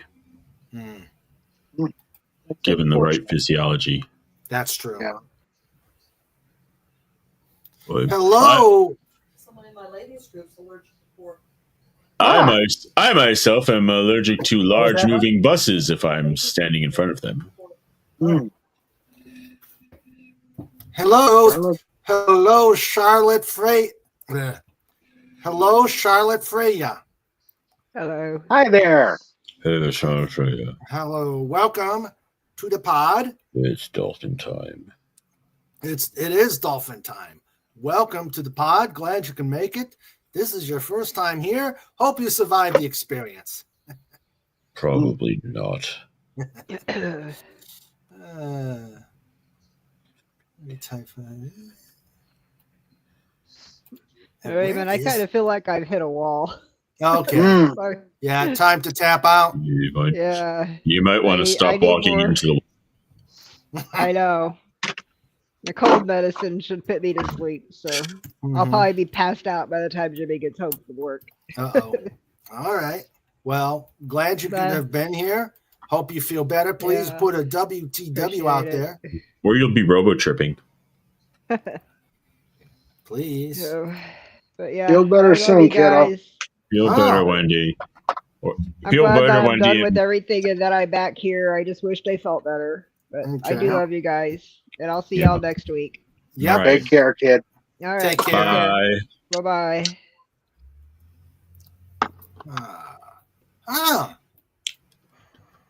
Not the first was here when you did the first test stream. Wow.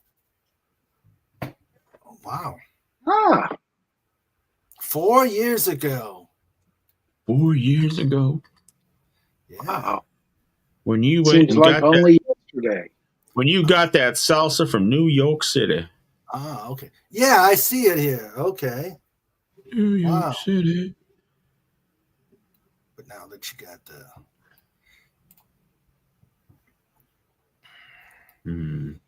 All right. Okay, it looks like we got some more memes. We must have memes. Okay. Well, if you give me some Hey. suggestions, I can cook some memes up. What do you call a spinster that makes funny pictures? What? What? A meme old lady. Oh. I know. I'm going to the pit. I've got a reservation. You know what happened to me last night at about 2 in the morning? What? My mouse died. Oh no. So I did the only thing I could. Well, it's like I had two options. I could go to like a CVS and buy like one of those really crappy ones for like $30, or order something on Amazon for like 15 or $20. So I did that. It's one of these gaming mice that has like LED colors, and I don't know. You didn't like flush the old one down the toilet, did you? It wasn't a mouse. It was a computer mouse. Oh. It wasn't a mousey. It was a computer mouse. But it was like a really nice Logitech mouse that I used for like my graphics and stuff. And it just died. Huh. It just died. No, he's dead, Jim. He's dead. He's dead, Jim. Pudgy says, "Poor mouse." Yes. Pudgy, come up. Yes. All right. So, what should I come up with for a meme? Well, I'm bringing it up. Come on up, Pudgy. Yay. We miss you. We're ready for you. Okay. Let's get the share. Okay. Do the share. All right. I got an idea. All right. Yeah, it's one of those. It has an internal battery. So I didn't throw it away yet. I might just try and fix it. But anyway, just one of those things. All right.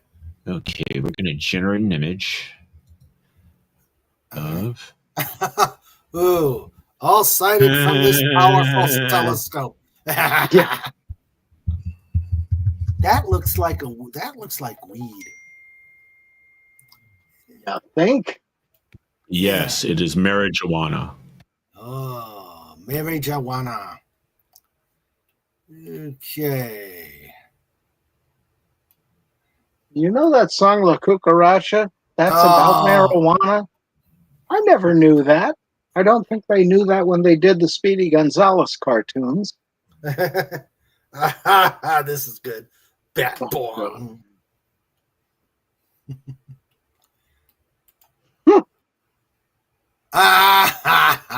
The awkward moment you show up at the wrong Rebel War reenactment. Uh-huh.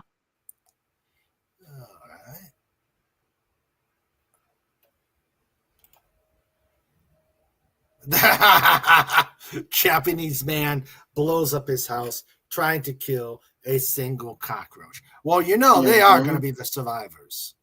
Yeah. Them and Cher. Yeah. Do you believe in love after love? Low bypass engine. High bypass engine. Oh, bypass engine. Yeah. Oh, yeah. Oh.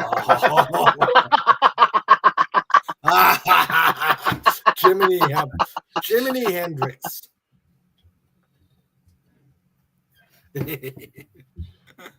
Oh dear. Okay. Oh, this military DraftKings betting app partners with Army 500 bonus bets for new recruits.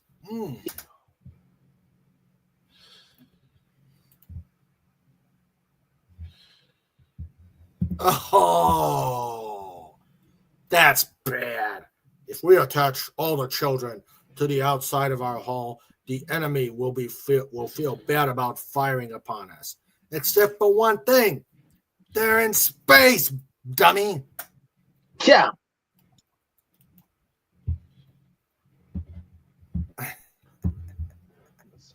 Uh-oh.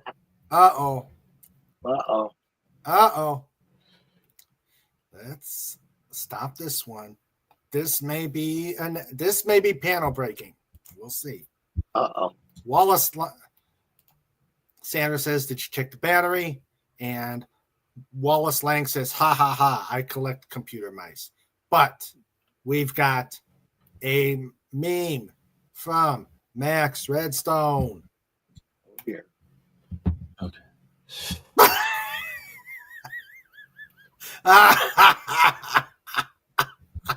Oh, good God. Okay, care to explain this, Max? Let's see. What did I write?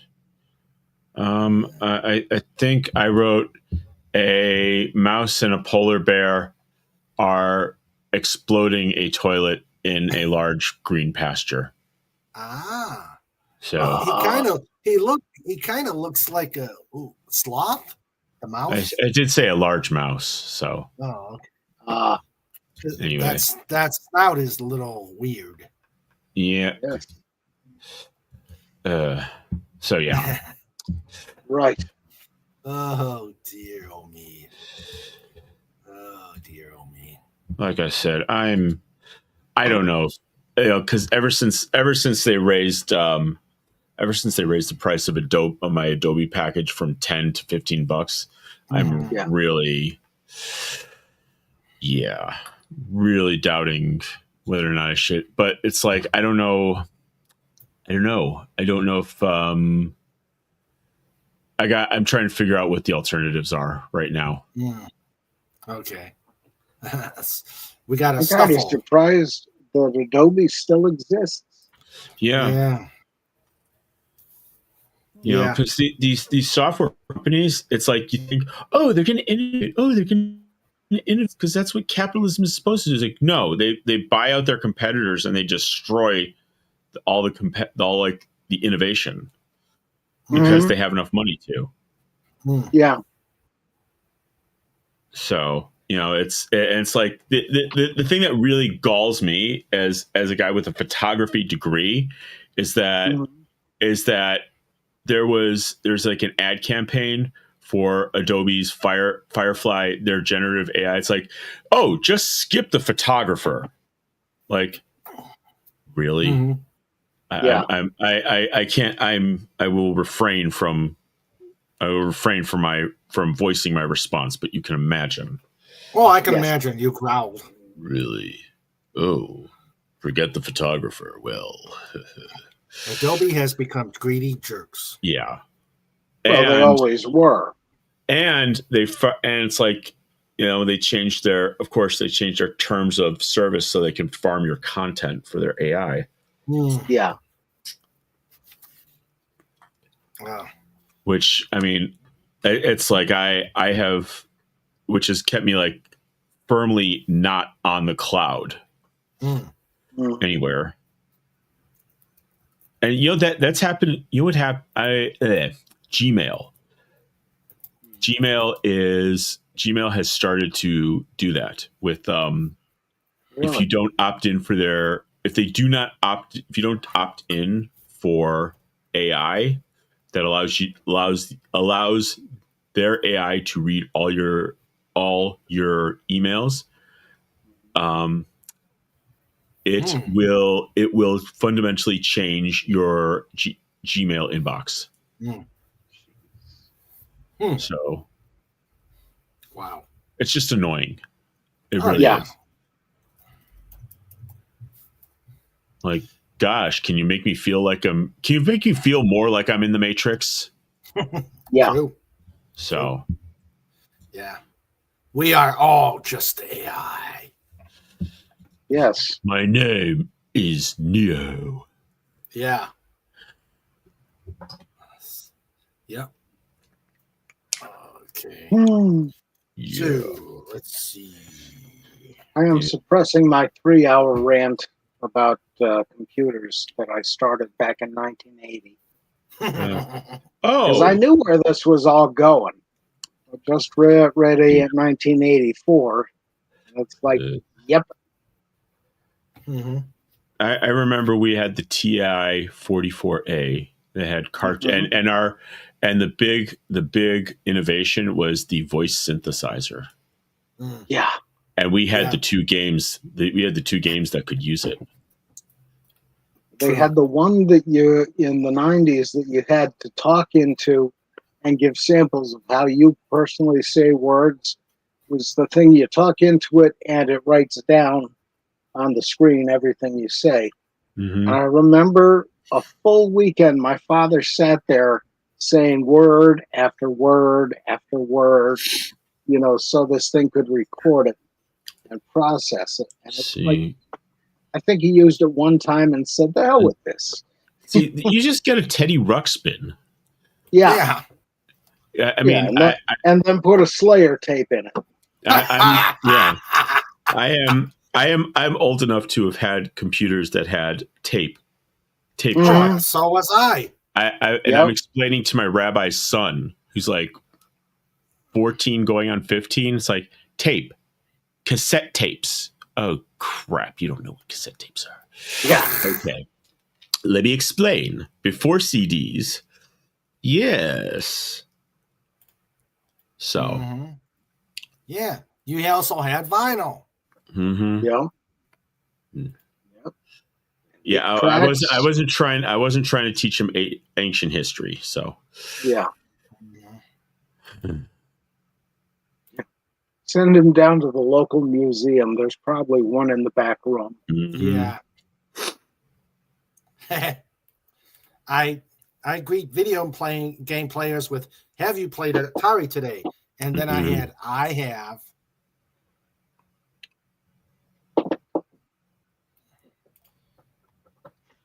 Adobe owns your crap. If you use the cloud for it, be careful with them. Yeah, I do not use their cloud. I mean, I have for like just some general stuff, but yeah, I'm Berserp. Harumph. Yes.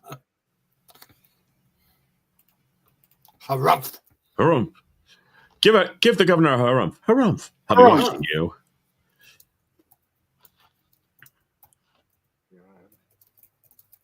Then, of course, there's the greediest one of all, Bill Gates again. No. With this Windows 11, now you not only need a new computer, but all your printers and everything else has to be compatible. So you got to buy all new ones of those. Oh yeah. Man, I have not had any luck with my printer in the longest time since I've updated to 11. Yeah. And it was like, because I'll print something and nothing comes out. It says online. I even had them do the drivers. My issue is I have a 2019 iMac. It was like the last one with the Intel chips. So I have an i5, and like at this point, I think I need to re-crack it open and put in an i9 because it's because I'm limited by the architecture. By the because I can only do something that has the same socket, but other than that, I would have to go on to like silicon chip, like the Apple Silicon. Thankfully, I'm a dork and I can do it. I wish I could. Wow. I wish I could. Landrod, I'll get you over here to help me try and figure this out. I'll get you, Landrod. No. I'll get you, Landrod. All I gotta say is help, Landrod, and next thing you know, poof, he's here. Landrod. Yeah, and he'd be here. I did. Yeah. I told you I have a website now, not to do that anymore. He says, apparently you can disable some of the 11 stuff. Lots of drivers screw up and leave you open to malware. Yeah. And then, of course, you got to get the new expensive version of Malwarebytes. I am resisting the 11 update for as long as I can. Good idea, Snort. Yep. I don't have a Windows machine, so I have become so disgusted. I've become so disgusted with Windows PCs that I'm contemplating going back to my Atari 800 XL home computer system. Sometimes I wish the Commodore 64 would be okay. Yeah. Well, I was thinking about going fancy and going back to the Commodore 128. Or that I think that's the one you were talking about, Max, was the Texas Instrument one that TI-44A. Yep. Yeah, that with plugged the into the slot TV. on the right. Yeah. Yep. Yeah. With graphics so good, you almost didn't get bored after about 15 minutes. Ah, yeah.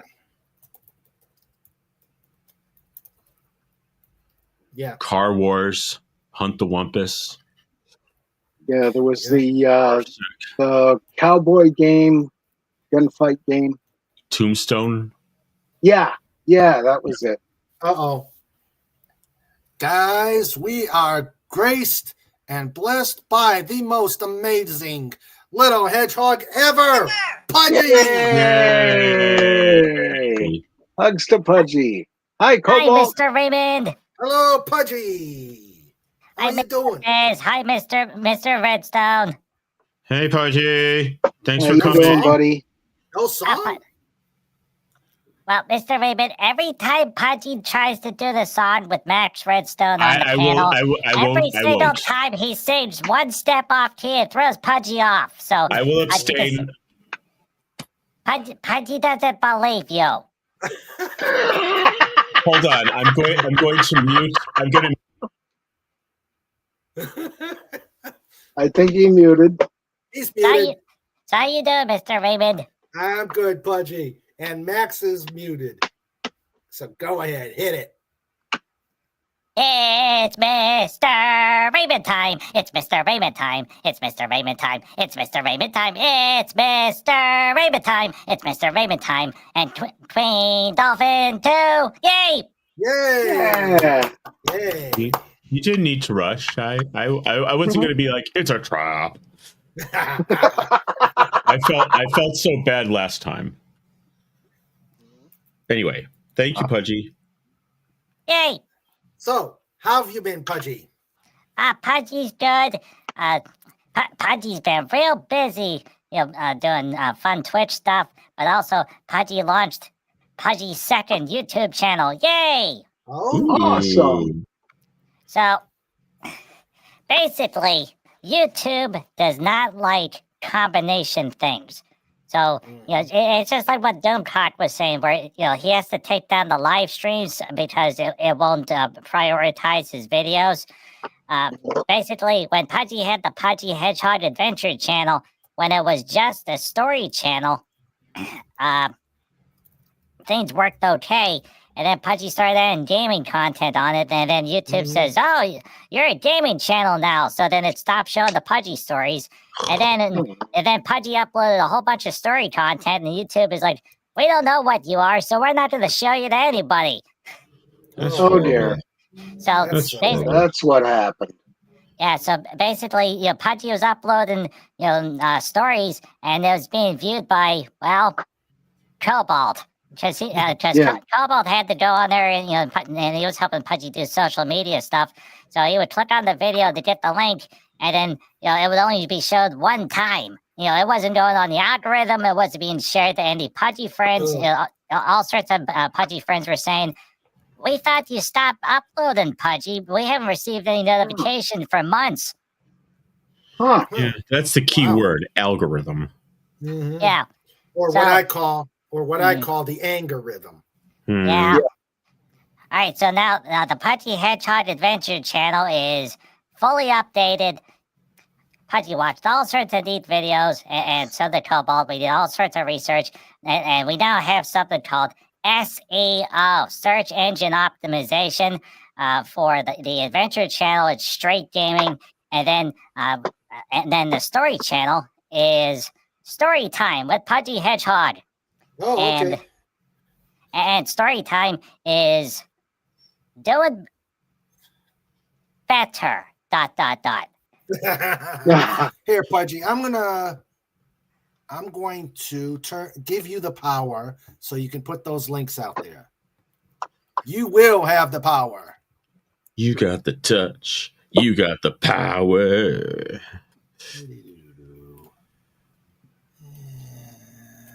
Okay. So now Yes. you can put the links out there, buddy. Oh, okay. Awesome. So well, So now story time is updated. It's got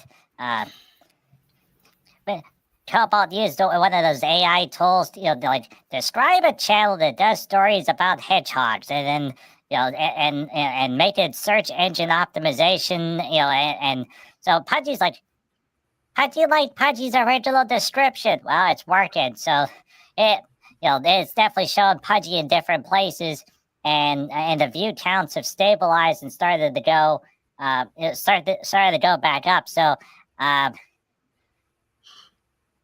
Pudgy's and also Pudgy now has the official Pudgy Speaktastic Computer Mark 2000.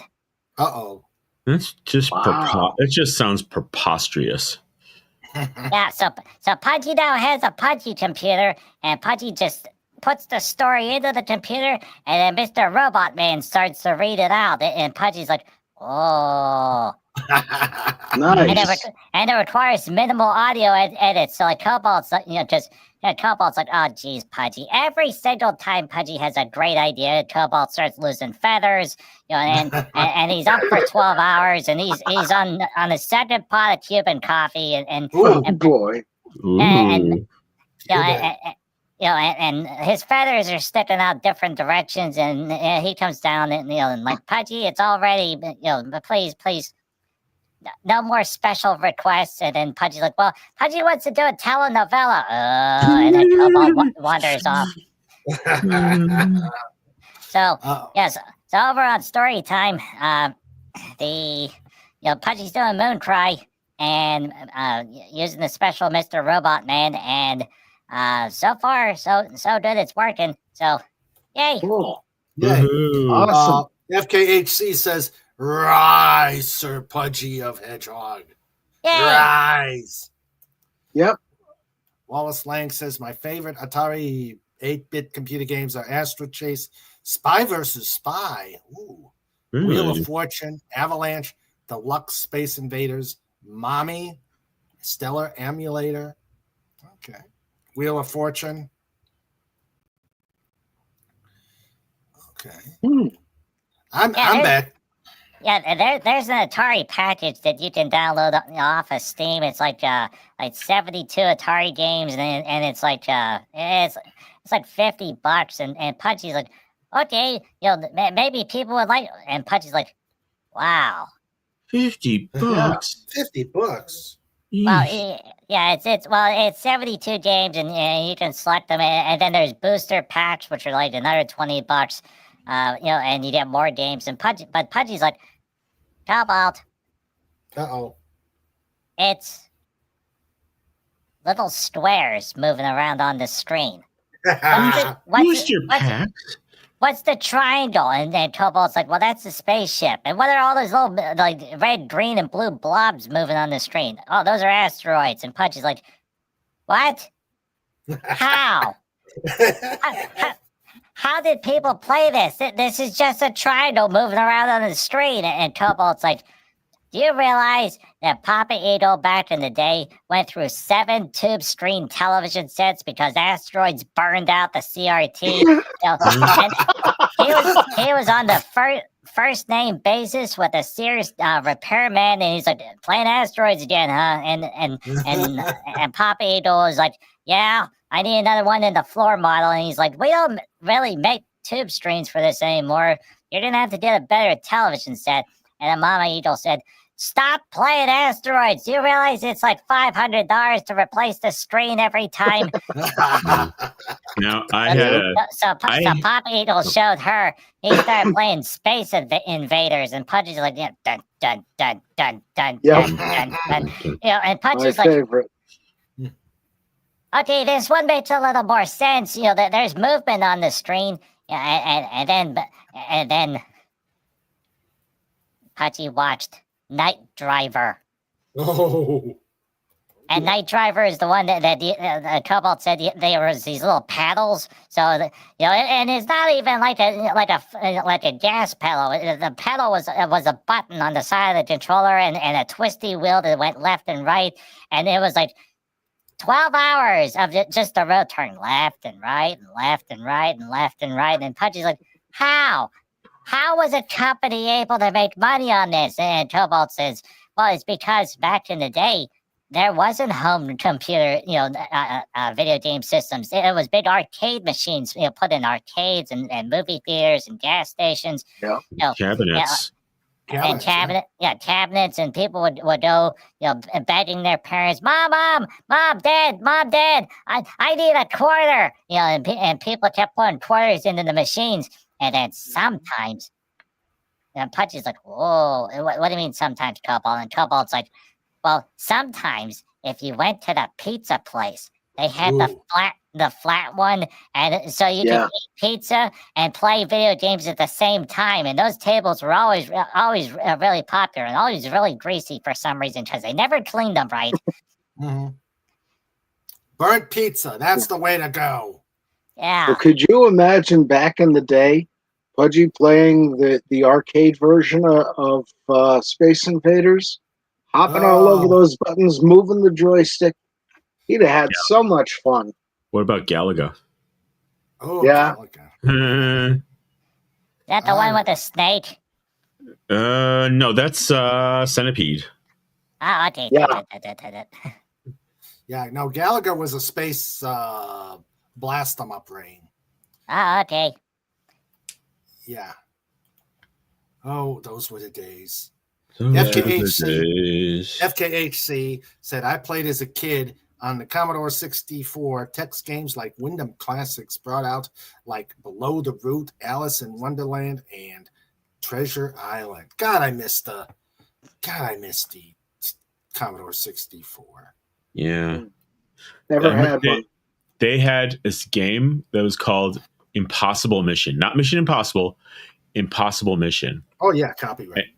And you were in this underground lair, and it would start off by saying, "Oh, another visitor.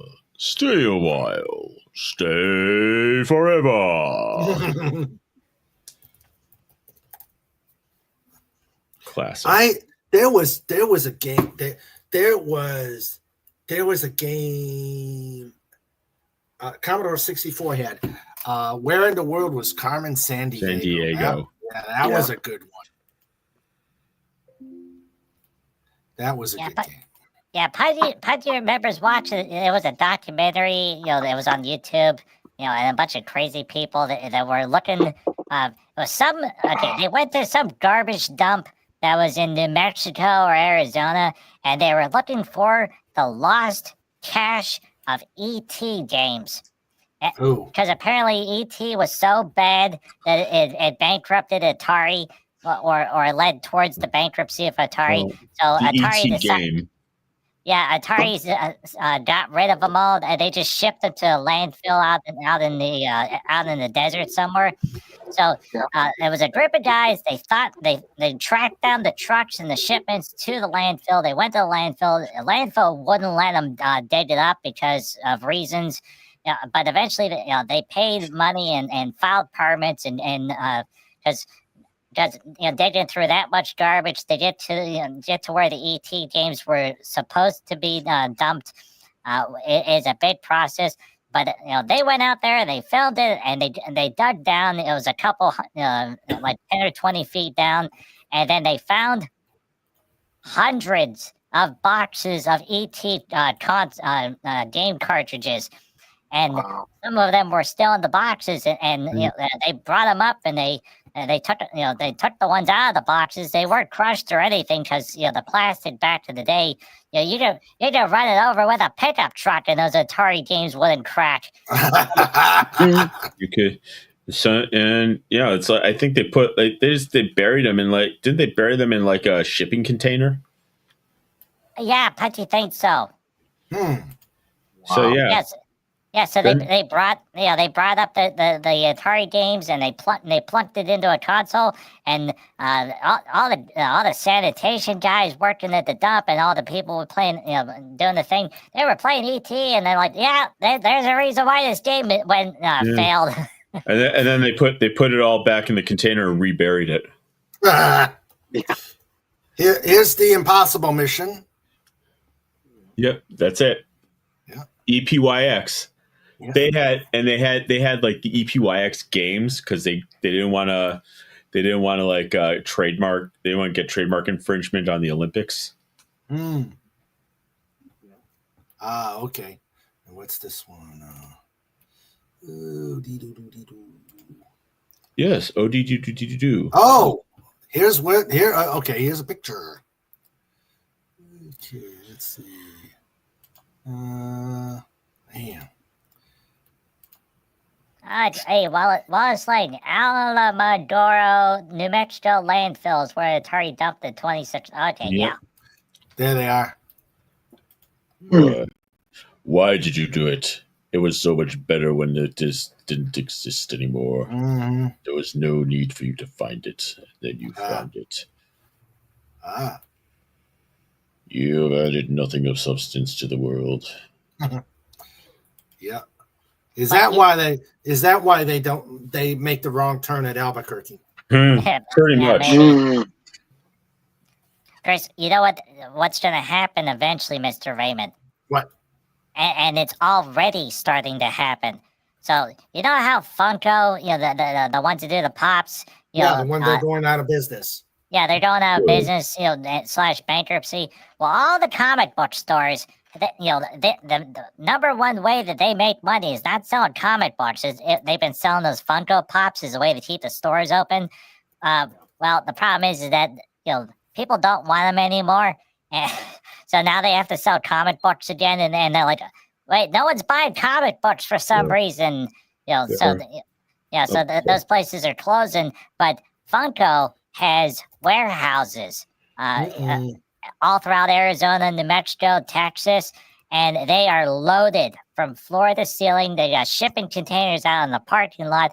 They got piles and piles under tarps of Funko Pops because they imported so many from the Chinese manufacturer, and it's like when it's sort of like you know how with cars they always say there's a X number a day supply of vehicles. Mm-hmm. Well, Funko, they apparently have a 5-year supply of Funko Pops in the warehouse that can't be sold right now. So they're now running huge dump trucks to the landfills, and they're just dumping Funko Pops in there. And Pudgy's like, "Oh wow, okay, you know what? Here's a thought. Stop ordering Funko Pops from the manufacturer. Good idea. You've got a 5-year supply." You know what? Yeah. Funko Pops and Spirit Airlines, they're both going out of business, and I say, good. It's about time. Well, Spirit Airlines is finally going out of business? Yeah. It's like they've been amputating parts of their route. It's like, yeah, that's, from someone who was in like the death of journalism like 20 years ago when they were doing do more with less, and they eventually had to like do something with nothing. Yeah, it's like the ultra low cost carriers are like, oh God, we can't do anything anymore. So yeah. I say I had the last time I flew on Spirit was from San Diego to Chicago, and it's through Vegas, and it was in the winter, and it was snowing, and the pilot said, "Well, we were informed that someone got up during the landing right now, and so they're putting us in something called the penalty box, and it would have been that bad except there was this drunk alcoholic guy like, oh God, it got on his phone. You're putting someone on the penalty box like he was a aviation analyst from CNN." And I'm like, and I just wanted to go up to the captain like, you SOB, be. They didn't put you in the penalty box. Spirit is just too cheap to buy slots at O'Hare Airport. And you triggered this guy who's going on about his medical device, which is probably in some cheap motel in North Vegas. And you did that little cheap stunt. Was it worth it? Was it worth it? Anyway. Hey, Mr. Raby, you know that airport that Pudgy sometimes goes to, with the Italian restaurant that's nearby the Pudgy? Yeah. Well, so that place, the number one airplane that visits there is Spirit Airlines. Oh wow! So that means that whenever they go bankrupt, well, actually they already went bankrupt. They're going through the process right now. Yeah. So if they decide that they're not going to go to that airport anymore, that means the airport is going to have private planes. So like Mr. Raymond, flying in and out. There's a couple of corporate planes, and then so it's going to be basically two hangars, a very nice airport terminal set up for a major carrier that's going to be empty, and an Italian restaurant. And Pudgy's like, well, the Italian restaurant should be perfectly fine. And Cobalt was telling Pudgy, the Italian restaurant is why the airport is fine. They want to get. If the Italian restaurant leaves because there's no air traffic, that means the airport's going to have to close because the only thing keeping it open is the garlic meatballs. Well, could they start selling Funko Pops? Ooh. Yeah. Honestly, Mr. Redstone, here's a thought. Yes. Easy way for Funko to reinvigorate sales and get rid of all their back inventory. Yes. Sell them to shooting ranges. Clay pigeons. Yeah. Yes, clay pigeons. Yeah. You too can take down the Avengers. Well, Max, yes. I'm going to wax nostalgia because go ahead. I flew for Spirit. I was a flight attendant for Spirit in 2000 and mid 2000 and mid to about mid 2001, just before what happened in New York. Back in those days, Mr. Raymond worked the humidor. Cigar. Yeah, exactly. But yeah, it was. So yeah, I still have friends that are there, so I'm waxing nostalgic and feel bad that Spirit pretty much flew itself into the ground. Yeah. Well, it's a bottle rant. It's not like my mission in life, but it's like, the pilot. It's like, they're putting us in the pill. He's on the phone He's on the phone like he's like Richard Quest from CNN. Oh, they put us in the penalty box. Oh, it's like, what is this? A Stanley Cup? Yeah. Anyhow. Well, at least it's not valued yet. Oh gosh. Yeah. Did I ever tell you the song or the story of the song about Value Jet? No. Based on the Spider-Man theme? No. Value Jet. What you pay for is what you get. Get on board, don't be late, don't miss your chance to be gator bait. Oh my God, that's horrific. Now, the way that came about was, it was well before 9/11. It was in the 90s. Their Florida accident. Somewhere there was a plane crash. This was a few years after Value Jet. Somewhere around 94, 95. And for one night at bingo at the firehouse, we're all done for the night, cleaned up, and, we broke out the Coors Light. And then for some reason, we all started singing plane crash songs, making them up on the spot. I wish I had a recording of that night. It was hilarious. But, drunk firefighters singing about airplane crashes. Yeah. Yeah, that's gonna go well. Yeah. Never. No. The only thing you can't say is too soon. Mm-hmm. Yeah. Yeah. Oh, Fun time. Pudgy, you got to see Len. FKHC says to Pudgy, too late, Pudgy, and there's the link. There you go, Pudgy. Was ist das? Yeah, check out that link. And I think Pudgy is muted. No, his microphone. But he has taken a vow of silence. It should be called ERR Florida. Good Lord. Yeah. Oh, my. Mm-hmm. Okay.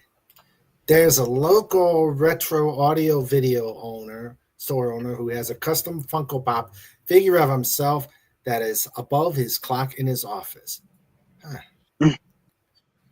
You know, I have a rule, and it should be a rule for everyone. You get one Funko Pop. One. That's all you need. That's all anyone ever needs. One Funko Pop. I think I have one. I have a David Tennant Doctor Who that my mom got me at TJ Maxx one time. Oh. That's how my collection went from 0 to 1. Okay. Someone gave me, I don't know where it's at. Probably it's in my basement with everything. Of a baseball player. Two things I don't really care about: Funko Pops and baseball. So he takes it out to the shooting range. Pull, there goes Barry Bonds. Barry.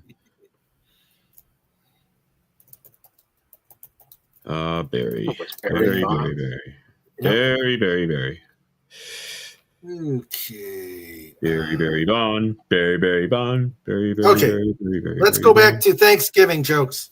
What's a turkey's favorite Thanksgiving food? I don't know. What is turkey's favorite Thanksgiving food? You ready? Nothing. No, but do it anyway. Nothing. It's already stuffed. I see what you did there. I don't like it. Why do they call stuffing dressing? I don't know. I don't know either, and I don't know, and I don't want to know. Pudgy, you okay? Looks Pudgy? we see you muted. Must hopefully is he going through a transformation? Possibly to a no. No. Okay. No. Hey, you can't blame a guy for it. I don't know. Yes, you actually can. That worries me when Pudgy is silent. There could be some shenanigans. Shenanigans. Yeah. Shenanigans. We'll see. How many times was my caboose pinched and you just winked for the now? Nope. Mr. Raymond.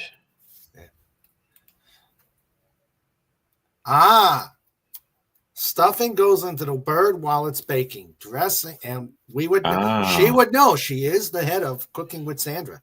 Okay, yes. Well, I guess I now have knowledge that I didn't. Stuffing goes into the bird while it's baking. Dressing is made separately and is baked in the oven separately. Oh, okay. Welcome to Cooking Knowledge Junior College. Yep. Yeah.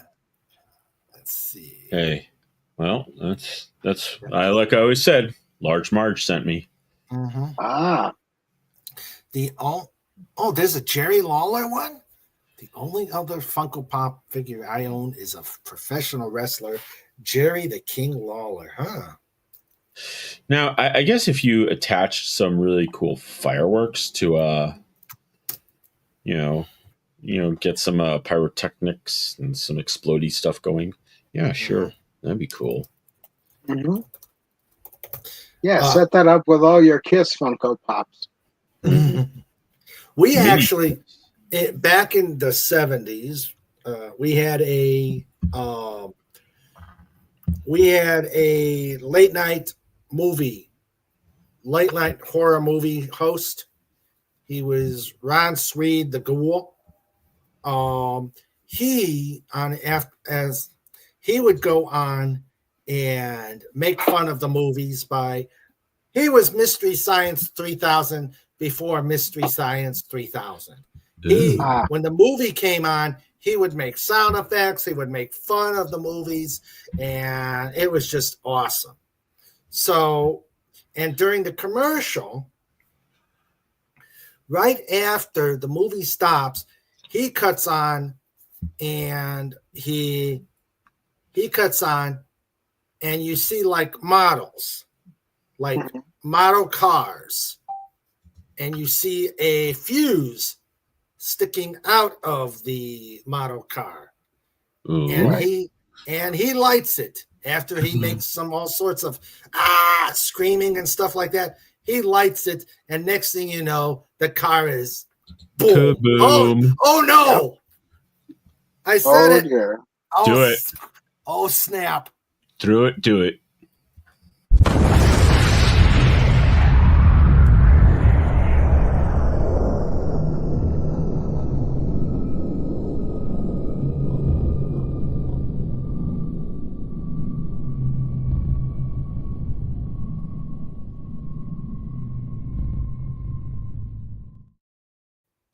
Arise, doth Pudgy.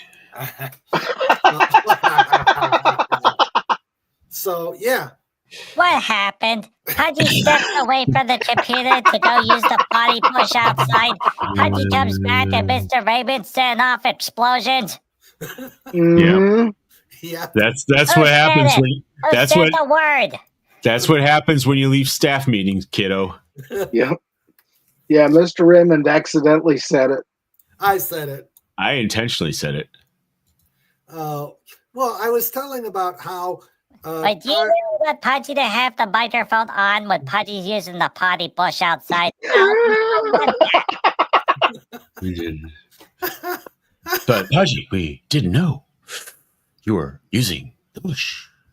Oh, we got plus there was a line. Pudgy had to wait for the bunnies to finish up, and the bunnies are taking forever. And Pudgy's like, "You gotta go! Pudgy's on the Mr. Raymond show, and the bunnies are like, "Hey, you want to play bingo?" And then Pudgy's like, "And that's another thing. You gotta return the bingo tumbler. We haven't been able to play bingo ever since you borrowed the bingo tumbler." And they're like, "Well, it's because we wanted to play bingo." And Pudgy's like, "Well, when was the last time we did play bingo?" And they're like, yeah. And Pudgy's like, "Yeah, you bring back the bingo tumbler this instant." And then they hopped away. So, moral of the story, if there's a line at the potty bush, ask for the bingo tumbler, and then the bunnies go away. Okay, and this is Ron Swede, also known as the Ghoul, with his arch nemesis Froggy. And like I said, he would annihilate so many. Notice I said annihilate than the other word. With so many models with firecrackers. And in fact, the only one that I really did not like him doing, and thank you. Let's see. Charlotte. Thank you, Charlotte. He with a $1.99 super sticker of a heart. Well, thank you very much. Awesome. Thank you very much. Let's see. But yeah, so there's that. Now let's see. Where is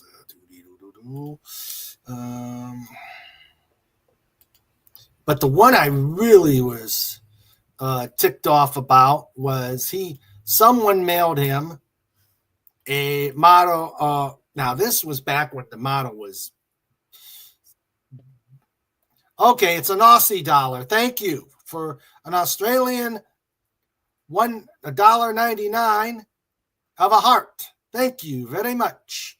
And so, okay. He didn't even put a firecracker into it. He decided to, let's see. Hold on a second. Let me show you another picture of him. Okay. He took the Enterprise and tossed it to see if it would fly. And obviously it didn't. And then he would take the saucer section and play Frisbee with it. I was so teed.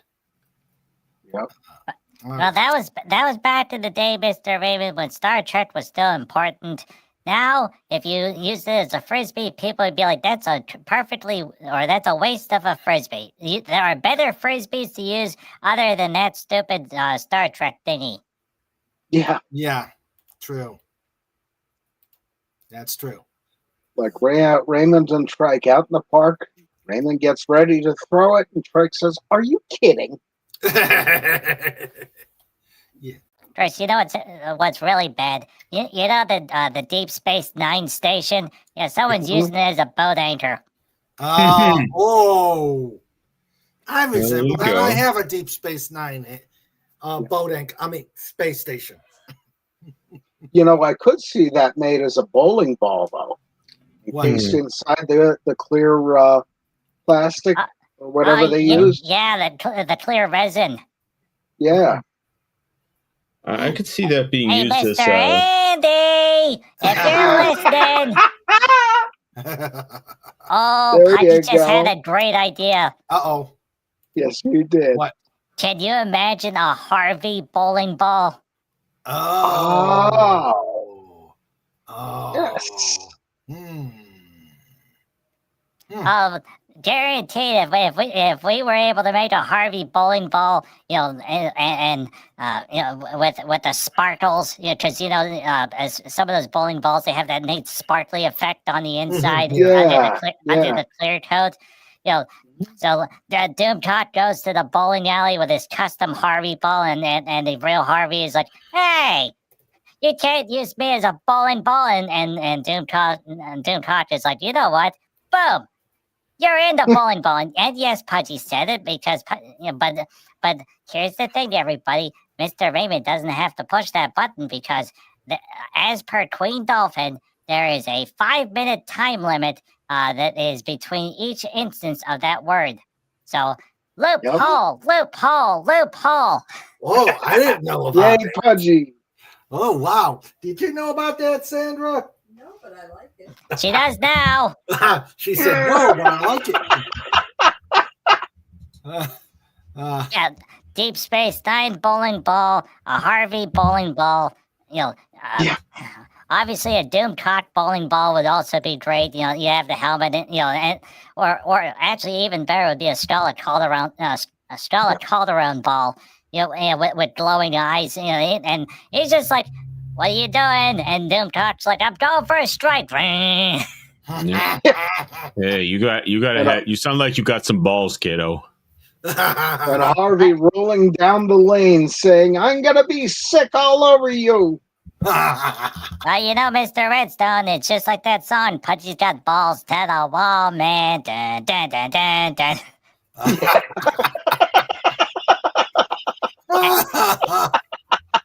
And if you didn't get that joke, everybody, you just have to accept it. Dun-dun. I see what you did there. Oh, dear. Oh, my. Oh, Pudgy's still working on a striper joke, everybody, but Pudgy's not fully done yet. Let's see. Great. Oh, boy. Mr. Fitz writing this stuff down. He's like, hey, that's a good idea. Yeah. Oh, dear. Terrific. More memes. More FKHC memes. You know the reason why Cinderella sung that song about Gypsy Road? It's because they were in their house and everything's going fine, and these guys showed up wanting to paint their driveway, and they're like, you know what? No, we don't need our driveways painted. And like, Gypsy Road, dun dun dun dun dun dun. Hey, that's a good day for a song. Yeah. When you can't stop staring at your crush. What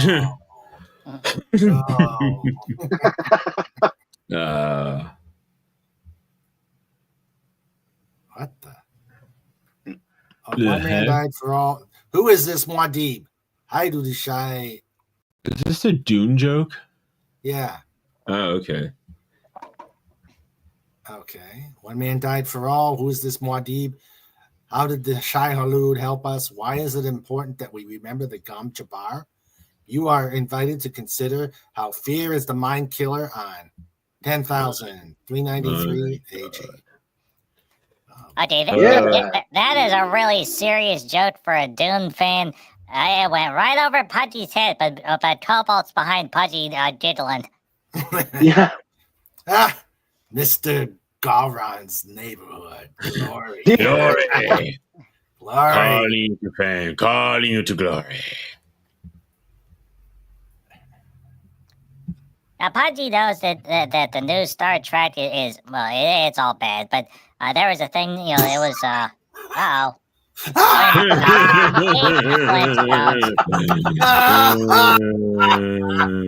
Excellent. Excellent. Oh. Smithers, get the dinosaur. Oh.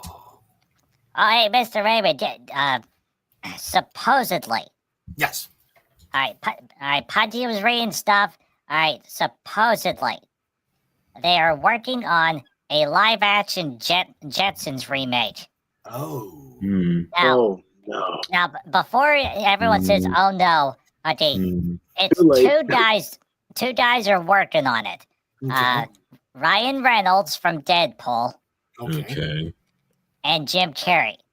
But Jim, now before everyone says, "Oh no," Jim Carrey is actually saying that it's Jim Carrey, from the Sonic the Hedgehog movies. So he really was able to portray Eggman, Dr. Eggman, pretty good in those movies. So Jim Carrey's on board not to play George, but to play Mr. Spacely. Well, ooh. He's too tall. I would also accept him as Mr. Cogswell. He's tall enough for that.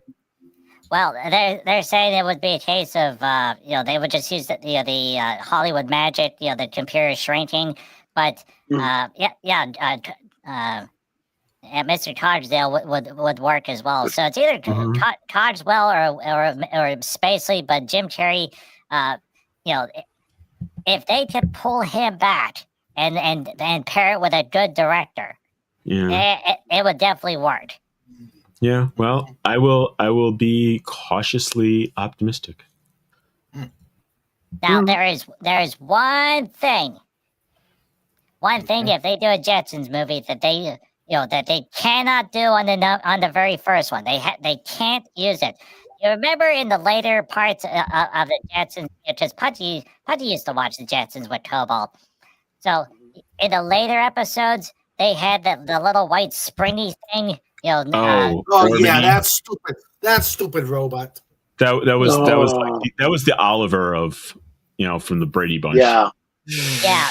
So and that came from the Jetsons movie that they did. So they brought it onto the show. So they cannot include that in the very first movie, and that's the danger, because if they put that in the very first movie, then it's gonna be like yeah, unless it's played by Britney Spears.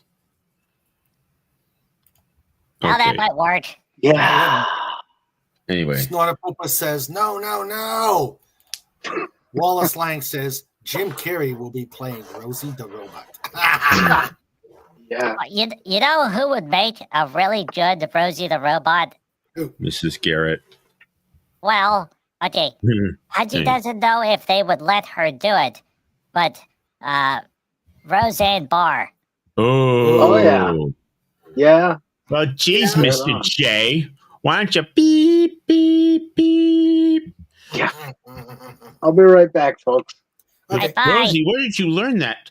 It's from my late Elroy uploaded a new module for me, and I have some really choice language for you, Mr. J. Now, if they got the lady from Family Guy that does Lois, you know, that would also work. But see, here's the problem. You know, if you use her voice, it automatically changes from the Jetsons into a Family Guy episode. Yep. So they really can't use her. Yeah. Well, we'll see. You know what? I don't know. Has anyone seen the new Running Man? No. Yeah. No, I mean, I have not, and what I've heard from the reviews and the reviewers that I have faith, not confidence, but faith in, it's like, yeah, you know, the Arnold Schwarzenegger, Maria Conchita Alonso, Richard Dawson Running Man, it wasn't faithful to the Richard Bachman story, but you know what? The Richard Bachman story doesn't directly translate to the screen. So anyway. Isn't the Running Man, you know, one it's referred to as a vignette, you know, so it's a real short story. Yeah. So yeah, that's the thing. It's a good story, but it's all in the adaptation. Pudgy really likes the Arnold Schwarzenegger one, especially, you know, there's the guy in the car that sings opera. Dynamo. Da-da. Da-da. You know, and then they flip the car over. Go to commercial. But yeah. Oh, Porterhouse. Look at the wax buildup on these shoes. Wait, is that a Caddyshack reference? Yes. Okay. Thank you, Pudgy. See, Pudgy gets stuff. I never said you didn't. I love you, Pudgy. Oh, yeah. So they're working on Spaceballs 2. Yep. And the guy that was in Star Trek. He was in a bunch of sci-fi shows, but you know his most famous line is from Spaceballs, when he's combing the desert. So that guy, Tim Russ. Yeah, Tim Russ. Supposedly he is in talks to return, and they're gonna do that gag again because you know. For a long time, he got really bad because people were like, "Hey, do the line," and now he's like, "If you pay me, I will do the line as much as you want." They should just replace him with Eddie Murphy. Yeah. Seriously, or Dave Chappelle. Anyone, but you know, it's like it's not worth it. It's not worth the callback. But you know what Pudgy really hopes that they do for Spaceballs 2? What? Well, at the end of Spaceballs 1, they wound up on the Planet of the Apes movie world. Oh, space. So for a Spaceball 2 / Planet of the Apes, using the original ape costumes, not the CGI stuff from the later movies. Shit! There goes the planet. Yeah. It doesn't have to be all of them, and obviously you can't use Roddy McDowell because he went away. But it would be great. You throw some guy in there, like Gary Oldman, and he's being all Shakespearean, like is like Dr. Zaius' son or something, or grandson, and he's like, oh crap, there goes the planet, and then and there goes Rick Moranis. Yeah, well, that's a good idea. We'll see. It's I saw a production photo with it had John Candy's son and daughter in it. So, that's nice. I don't know what that means. That's another movie where I'm cautiously optimistic, but it still has it because Mel Brooks is involved. So, yeah. Wait a minute, Doc. Are you telling me you made a time machine out of a bird of prey? The way I see it, if you're gonna build a time machine, why not do it with some style? Run, Marty! It's the Libyans. Ooh, and there's more. You know, if they were to do another Star Trek movie from the original universe, which now they can do because Skydance now owns all parts of the Paramount license, and Viacom license, so they're able to remerge Star Trek back together. Yep. So Christopher Lloyd is still around. Yeah. They could put him in Klingon makeup, have him completely gray, and have him, doing something. Yeah. I like this one. Faster, Sulu, before Disney acquires us. Where's Kirk? What? Where's Kirk? I survived the Genesis planet. Anyhow. Well, Strange New Worlds, which is, this.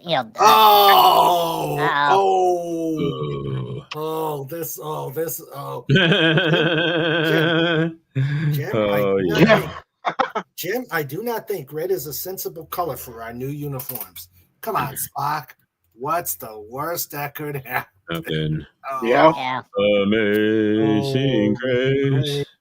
Spock has died.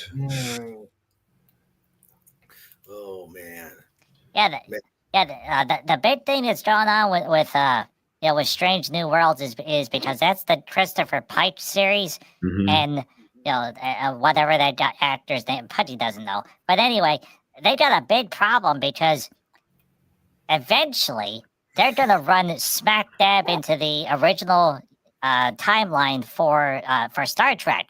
So they're already hinting in that show about Jim Kirk. He's on another starship at that time. But so eventually it's going to be, like the last season of Strange New Worlds, there's going to be they're going to have to put a Jim Kirk on that show. And that's the point where it actually has to end. Yeah. And this is where the whole Skydance merger comes into play. Skydance, the last thing the Pudgy saw, they have officially announced that the Kelvin timeline, the J.J. Abrams, that thing is completely done. Yes. Yeah, that's what I heard. And they've also announced that the Kurtz, well, they haven't announced, but it's internal at this point. All the Kurtzman stuff is done. Yay! So what they're talking about is rebooting Star Trek from the 68 series with all new actors, and then starting at that point, and then doing all new movies. That'll be interesting to see. It'll be interesting, if they keep them, if the new corporate control can keep them under, can find talent and keep it under discipline, and maybe it's I don't even have faith anymore. So I'll just toss a coin. Yeah. That's the thing, Mr. Redstone. Okay. Yeah. You don't need established actors and actresses. You don't need big name people. You go out, to all the acting universities, colleges all around the country, and also you get, like Great Britain and those sort of places. Get a whole bunch of actors and actresses that are just starting out. Tell them, we're going to put you in this show. You're guaranteed to get 12 episodes out of this. It's a guaranteed paycheck, and you can use us as a reference. They will have thousands upon thousands of actors and actresses running to them, and they'll be able to pay them fair but low. Pennies on the dollar. As a way to keep the prices down, and then whenever Joe Smith and Ann Smith become big name actors and actresses, they can use that and say, I was part of the Star Trek revival series. I played such and such. Way back when. That's a good idea. But what's going to happen is they're going to say, we need Idris Elba, and they'll blow the entire budget on one actor. And then, then it'd be like, oh, we're over budget for some reason. We don't know why. They'll Marlon Brando it like in the Superman franchise. Even worse, Ariana Grande as Lieutenant Uhura. Bad Fez. Bad. Lenrod is Wendy one round Olives. 3. Lenrod is Yay! one round 3. He says, "Whoa, round 3 is mine. Going to the finals from the bottom." LOL. Way to go, Lenrod. Fantastic. Way to go, Lenrod. Way to go, Yeah. Lenrod. His name is Lenrod. Well, wasn't it? Lenrod. Sorry, go Who ahead. was in the Battleship movie that was the black lady that was a singer? Pudgy doesn't remember her name, but she was also, it's like, every time she's there, she's trying to be an actress, and the entire time Pudgy's like, you're a rap star. Why are you in this really cheesy Battleship movie? Although, you know what the best part of Battleship is?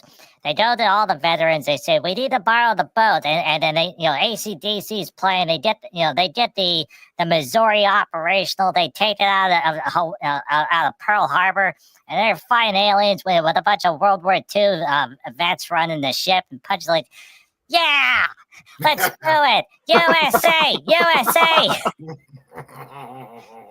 They got Very 3 cool. shells, and they're gonna fire on Oahu, and that one guy's like, "Are we really gonna fire on Oahu?" And it looks like it. Holy! Yeah. Yeah. And there was a thing that Pudgy was watching. So apparently the Missouri. Oh yeah, Rihanna. That's the name. FKHC. Oh. Yep. Yeah, so she's but the best part is that she's on the boat. It was the Battle Bridge or something. And it's like really low ceilings in there. And there's these 2 guys that are they're in their 80s wearing Navy uniforms. Like, you ready to play with the big boys? And she's like, yes. But yeah, Pudgy was watching a documentary, and apparently several of those ships that are designated as museum ships, they're still operational. So if the Navy ever wanted to, they could put a couple diesels back into service and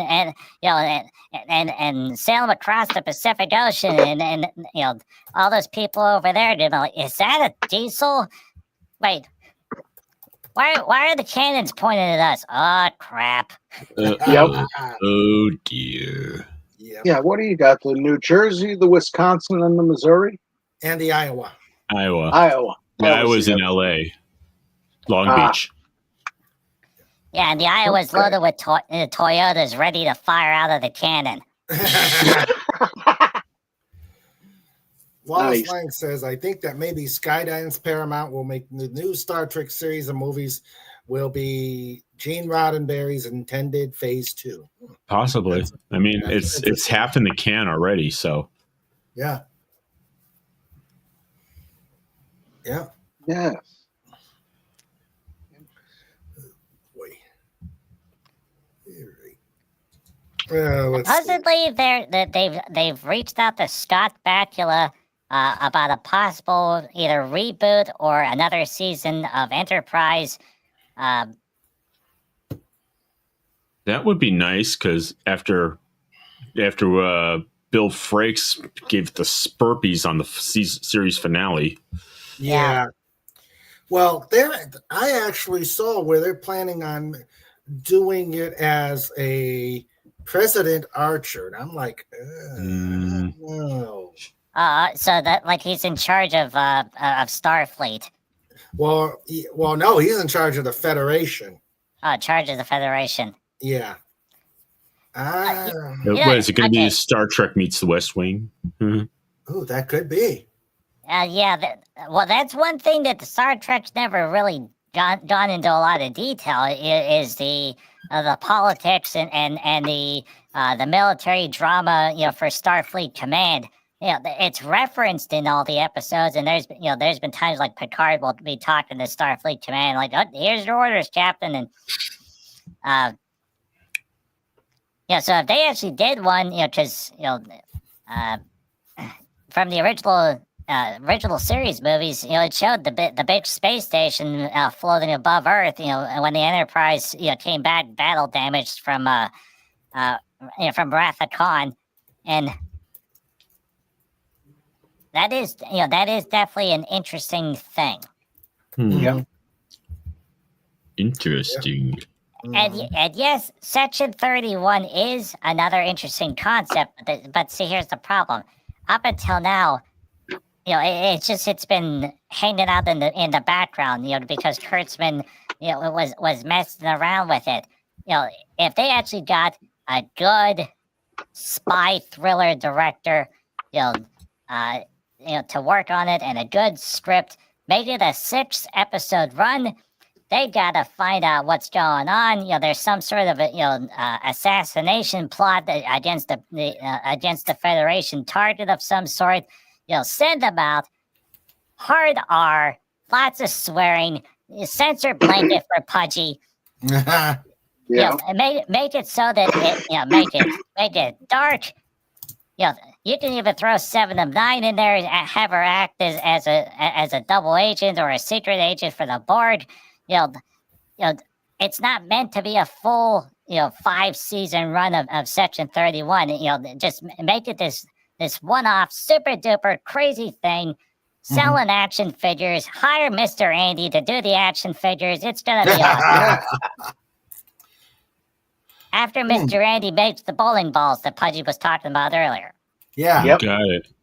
Yeah. Just remember, he did a King Dolphin action figure. Yay. Yeah. So he can do anything.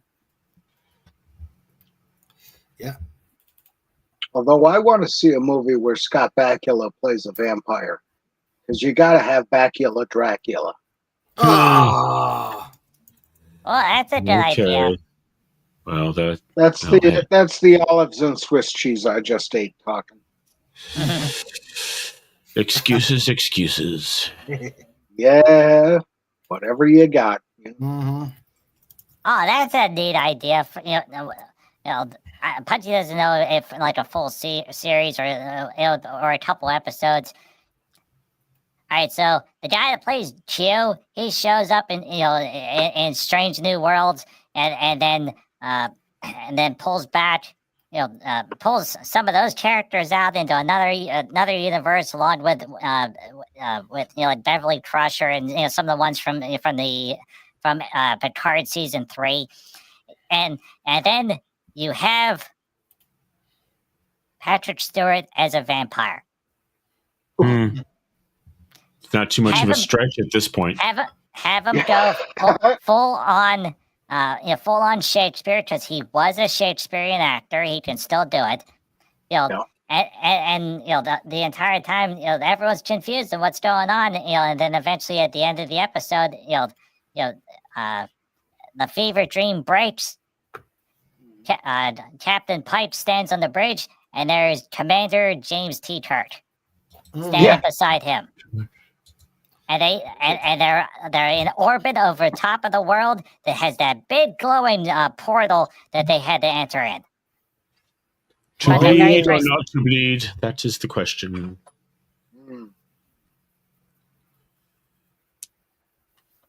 Let's see. In Star Trek Phase 2, it was a live-action series that takes place on board of the U.S. Enterprise 1701 from TOS. Yep. Tim says, U.S. Missouri, I feel won't ever be brought back. Yeah, it's a museum piece. Section 31 could have worked only if it was a deep cover tech gathering group, the dirty tricks group within the Federation. Yeah, it has to be dark. It cannot be the typical, light and high tech and everything. Yeah. They're wearing camouflage or all black. They got phasers, they got shotguns, they got bat lefts. They're going in, kicking butt, taking names. Oh my goodness, we accidentally drugged this bearded guy that keeps popping up in every one of the episodes. Oh, isn't that Commander Riker? Okay, you know what? We're gonna take him. We're gonna drop him off on Rura Penti, and then we'll be done with him. No, Riker would still ruin Rura Penti. Yeah. Black Ular 2. And Wallace Lang says, Star Trek Phase 2 took place mostly on the lower levels of the original starship, but have James T. Kirk, William Shatner digitally de-aged. I don't like that. Well, you know what? No. I mean, I don't know. I don't know what William Shatner's ambulatory physical condition is, but they can take off 20 to 30 years with the new cinema technology pretty reliably. Yeah, just saying. Now, if they do this as it's taking place when the original series happened, all the sets have to be in that original 1969, 7 style. Yeah, the original style. No dressing it up, no modernizing it. You got to use what they used back then. Yeah, see to make it compatible. That's the biggest problem that they have with all of this stuff. So Strange New Worlds is leading into the 68 Star Trek timeline, and the Strange New World ship is using modern, like Star Trek Discovery modern type technology. And even Star Trek Discovery, when it started, it was still before the original 68 timeline, before they jumped it forward into the far, far future. But so all of this stuff, the only way that this would work is, they have, because of everything that's gone on, they have to redo the 68 Star Trek using all current and modern technology, because there's no way that they can go back showing the old Enterprise, because it won't make any sense. There's only one way it could make sense, and that is the NCC 1701 original was a derelict or mothballed vessel that they put back into service, and it was bare bones stripped. That's the only way that they could do this, because you have all those other ships that are super duper with touch screens and 3D and 4D effects and everything, and then you have Kirk running on this old this stripped bare bone ship. That's the only way it would work. Yeah. Well, that they cobbled it together and to give them a command. Well, here's Enterprise Season 4. Thanks, Tim. That's Enterprise Season 4. That's close enough. There is in New York, in Ticonderoga, New York, which I would see if it were in any other state, a complete rebuild of the original Enterprise set. Yeah. Let me. You have something think how against much New York? money they would save doing a simple set like that compared to CGI and all the expense therein. Here, let me. Yeah, exactly, Mr. Fez. But then, here's the thing. Pudgy thinks the reason why they keep using all the CGI is not because it's cheaper. Pudgy thinks that whoever runs those CGI places, they go to these new shows and like, okay, you're going to use CGI for this bridge. And there's been cases where some of the directors have said in their interviews, they wanted to just have a practical standard console with slidey buttons and things that would light up. And the studio execs like, no, it has to be CGI. Yeah. So the old thinking where we're going to build a practical prop, it just has to be mimicked with occasionally, has now it switched to we have CGI, we must use CGI. Yeah. So it's going to be hard to get people to switch back to work in practical effects. Okay. Well, I have a solution to that. Have the producers watch Cats. Okay, here is this is the Ticonderoga site. Yeah, Wallace. There are two separate sets of original Star Trek series sets in existence. Number 1 in Ticonderoga, New York, and number 2 outside of Atlanta, Georgia. Oh, I didn't know they had one in Atlanta, but okay. Let's see. Let's see. Yeah, remember everybody, all the crazy colors that is projected on those things, like the pinks and the greens.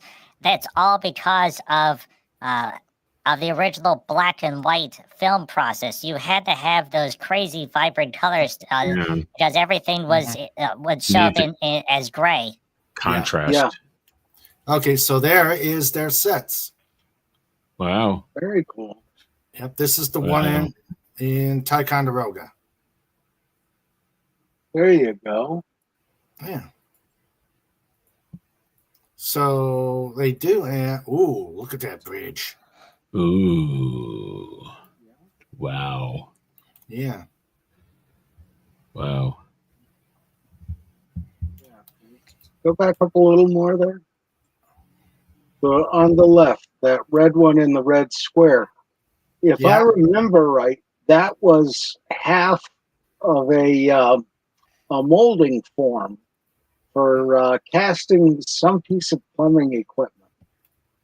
And it just happened to work in that context once they painted it red and stuck it on a board.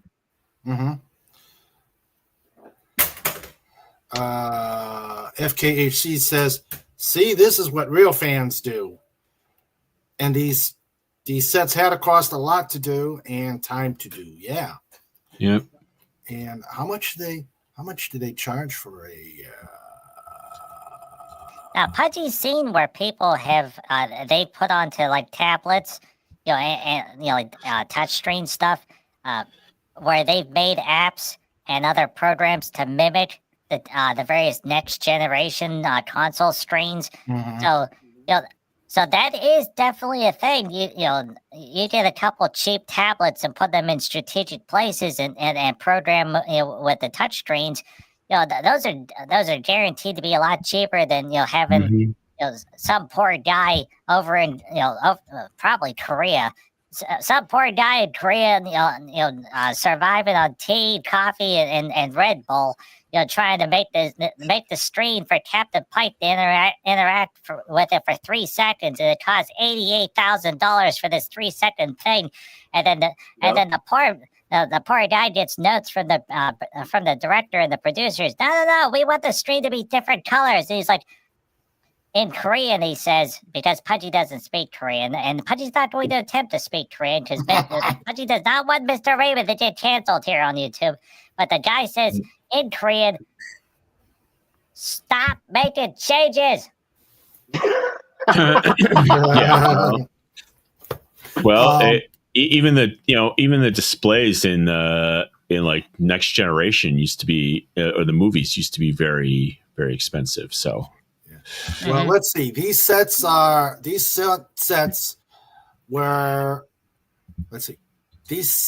complete recreations using the original blueprints, hundreds of hours of serious research, and thousands of photographs, both period images and images culled from extensive review and captured from the original episodes. These sets were not designed to move from one city to another and are fully licensed by CBS. Wow. No. And you could go there for $24. It's not bad. As an adult, senior, 22, child, 12, underage 5, free. Cool. And there's this one room on the tour that the adults go in. They let the kids run around on the rest of the starship. Run around and play. And all the rooms are all the parents are laughing and giggling because it's Mr. Scott's bar. It's green. It's green.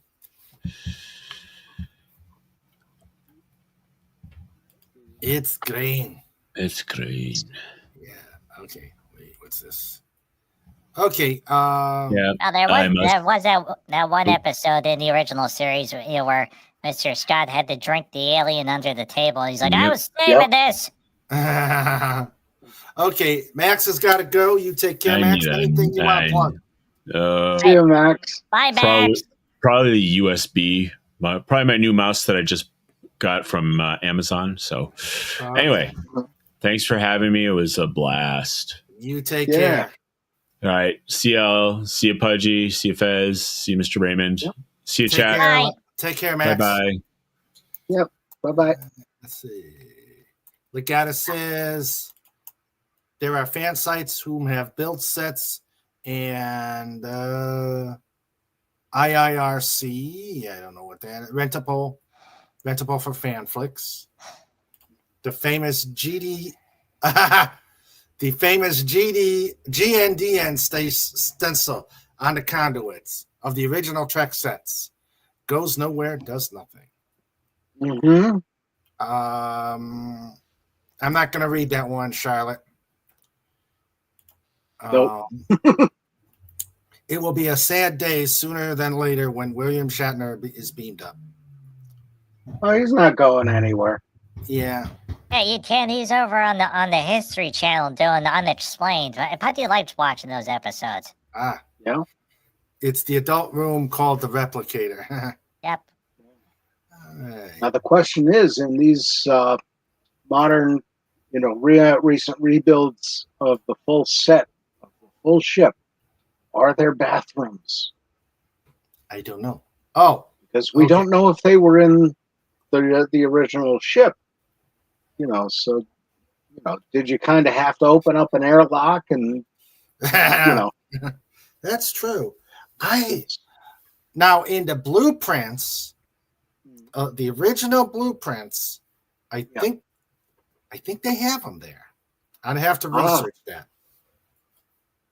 Okay, thanks. Yeah, thanks, FKHC. I want to see if they have the. Oh. Okay, let me see. I'm just curious. Star Trek set Georgia. See if there's something there. If Pudgy remembers correctly, the very first Star Trek movie, it was Shatner and the original crew, the one with V'ger. Yeah.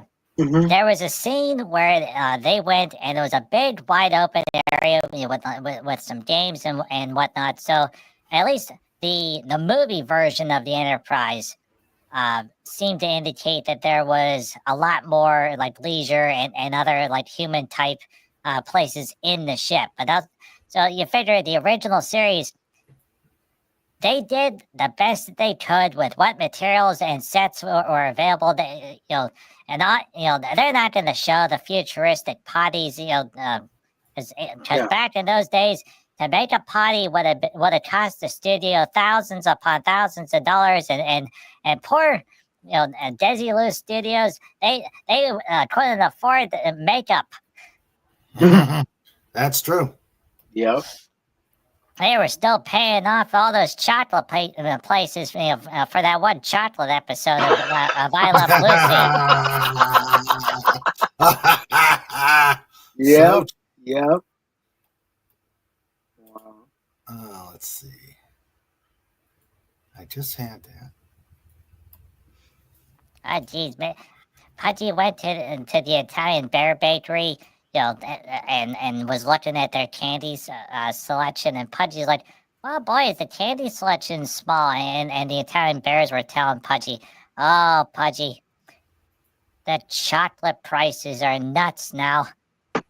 Oh. Yeah. Oh. Okie dokie. Yeah, they said something like in order to afford the chocolate, they had to take out a HELOC, and Pudgy's like, "Oh, what's that?" And they're like, "That's bad, Pudgy." And so we're making lots of pastries, but we're not making pastries with chocolate. Or it's like, "Oh, look, one ribbon of chocolate," and Pudgy's like, "Well, didn't it used to have two ribbons?" And the Italian Bears are like, "Well, Pudgy, we can put a second ribbon on there, but it's going to cost triple." And Pudgy's like, Nah, Pudgy doesn't need the second rib and the chocolate. And there's the bridge in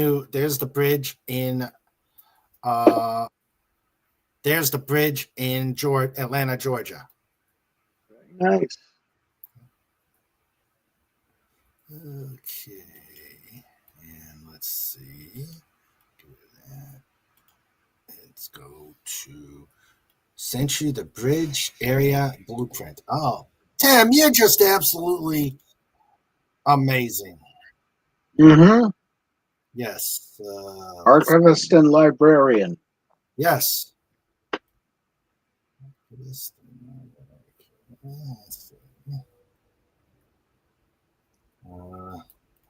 Let's see. Hotel. Okay, check in. All right, there it is.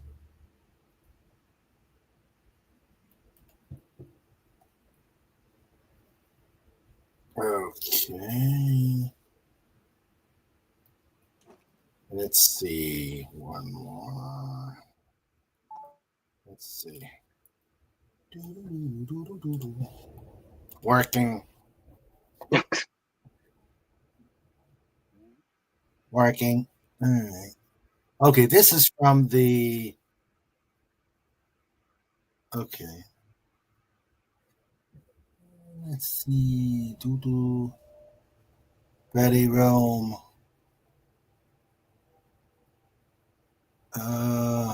Let's see. Where? Up there it is. Lower right. Uh-huh. The head. Ah. Wow. There it is. Very good. Okay. Very good. But this is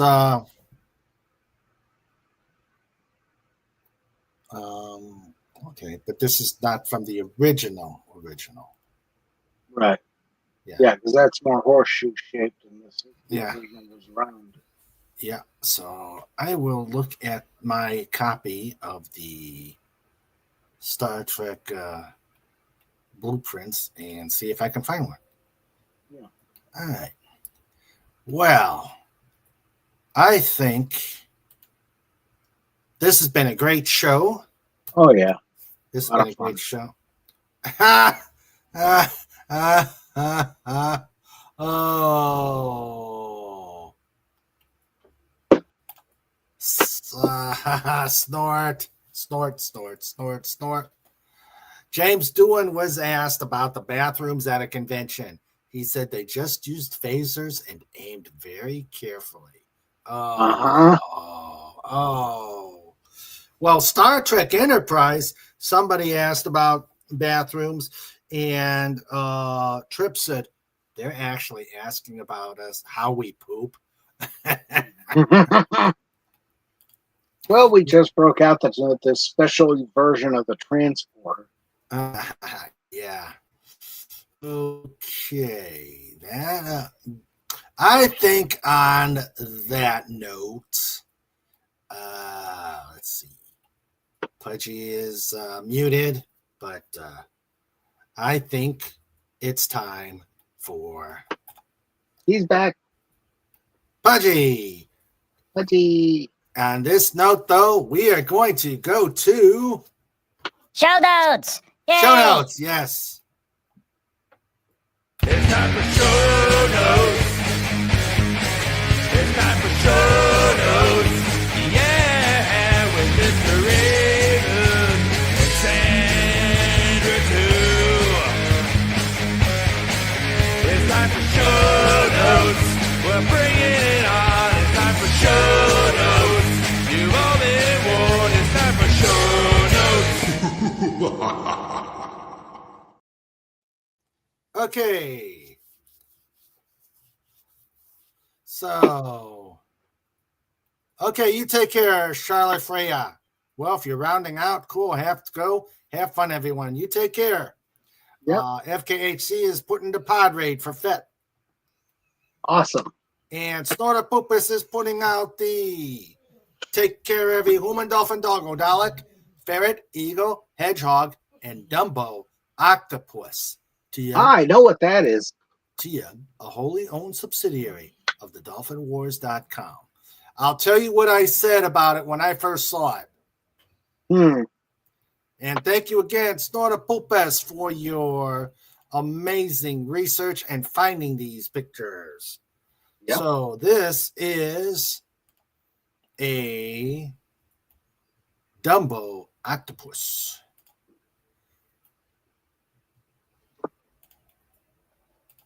Ta-da! Oh. Yep. Doesn't that look like someone we know?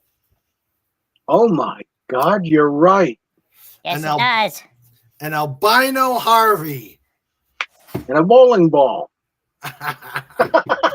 Or the on bowling a bowling ball. The bowling ball. An albino. All it needs is a fez. Yeah. Yep. Thanks. Hey, Mr. Raven, but Pudgy has to go. Okay. Thank you very much for the invitation. Bye, everybody. Hey, Pudge, put your. Okay. Whoop, he's gone. See ya, Pudgy. Wow, he's fast. Yeah. Yep. Okay, so the albino Harvey. Okay. All right. So, show notes.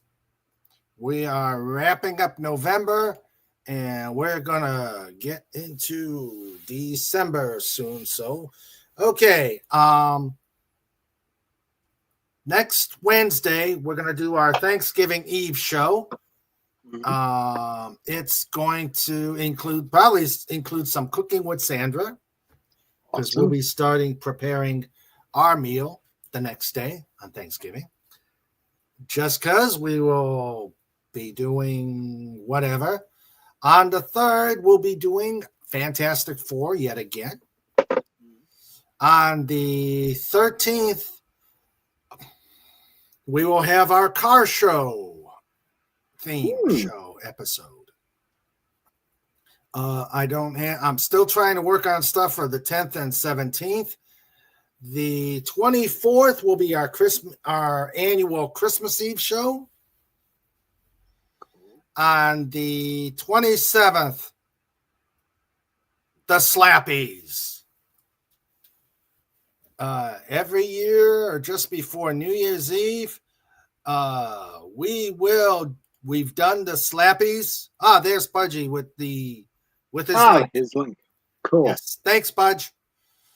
Take care, Pudgy. Yeah, and Wallace Lang says he looks like a yellow skinned Harvey Cthulhu missing the fez. Yes, that's what I thought when I first saw it.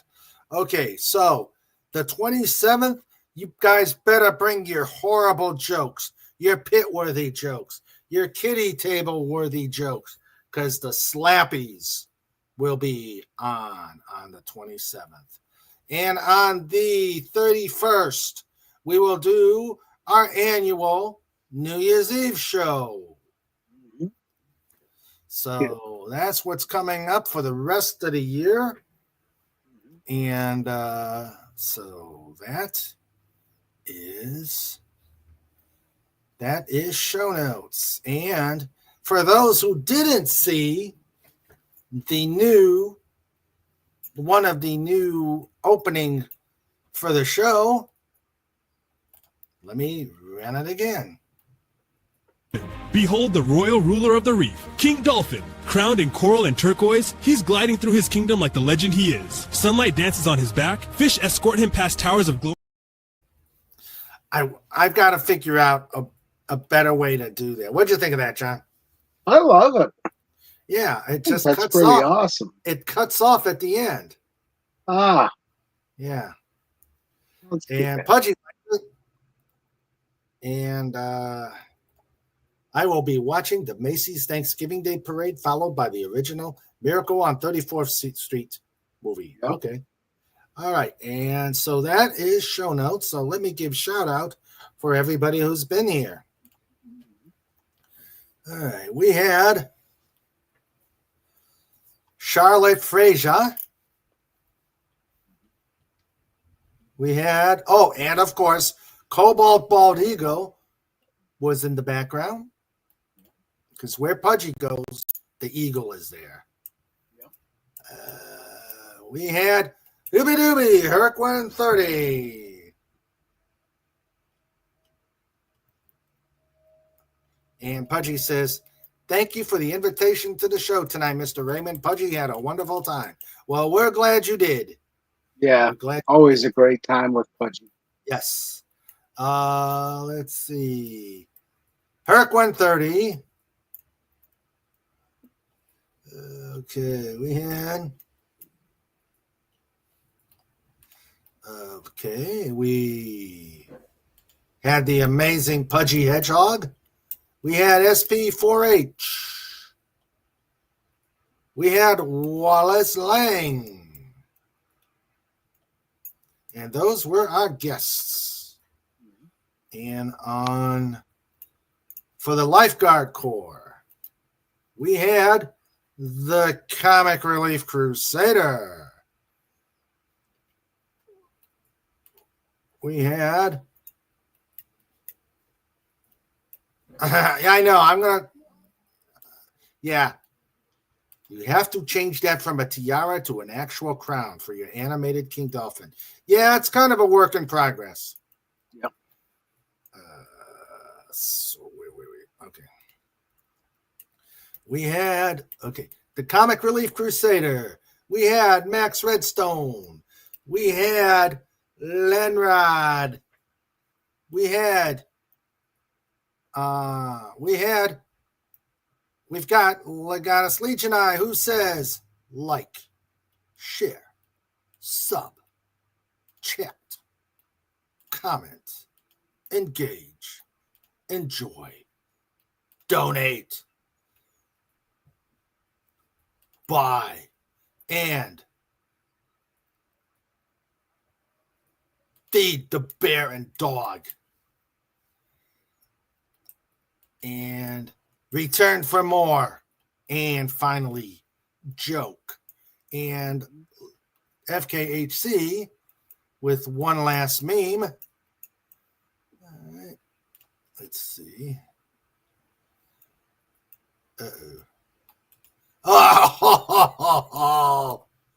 Oh, yes. Yes.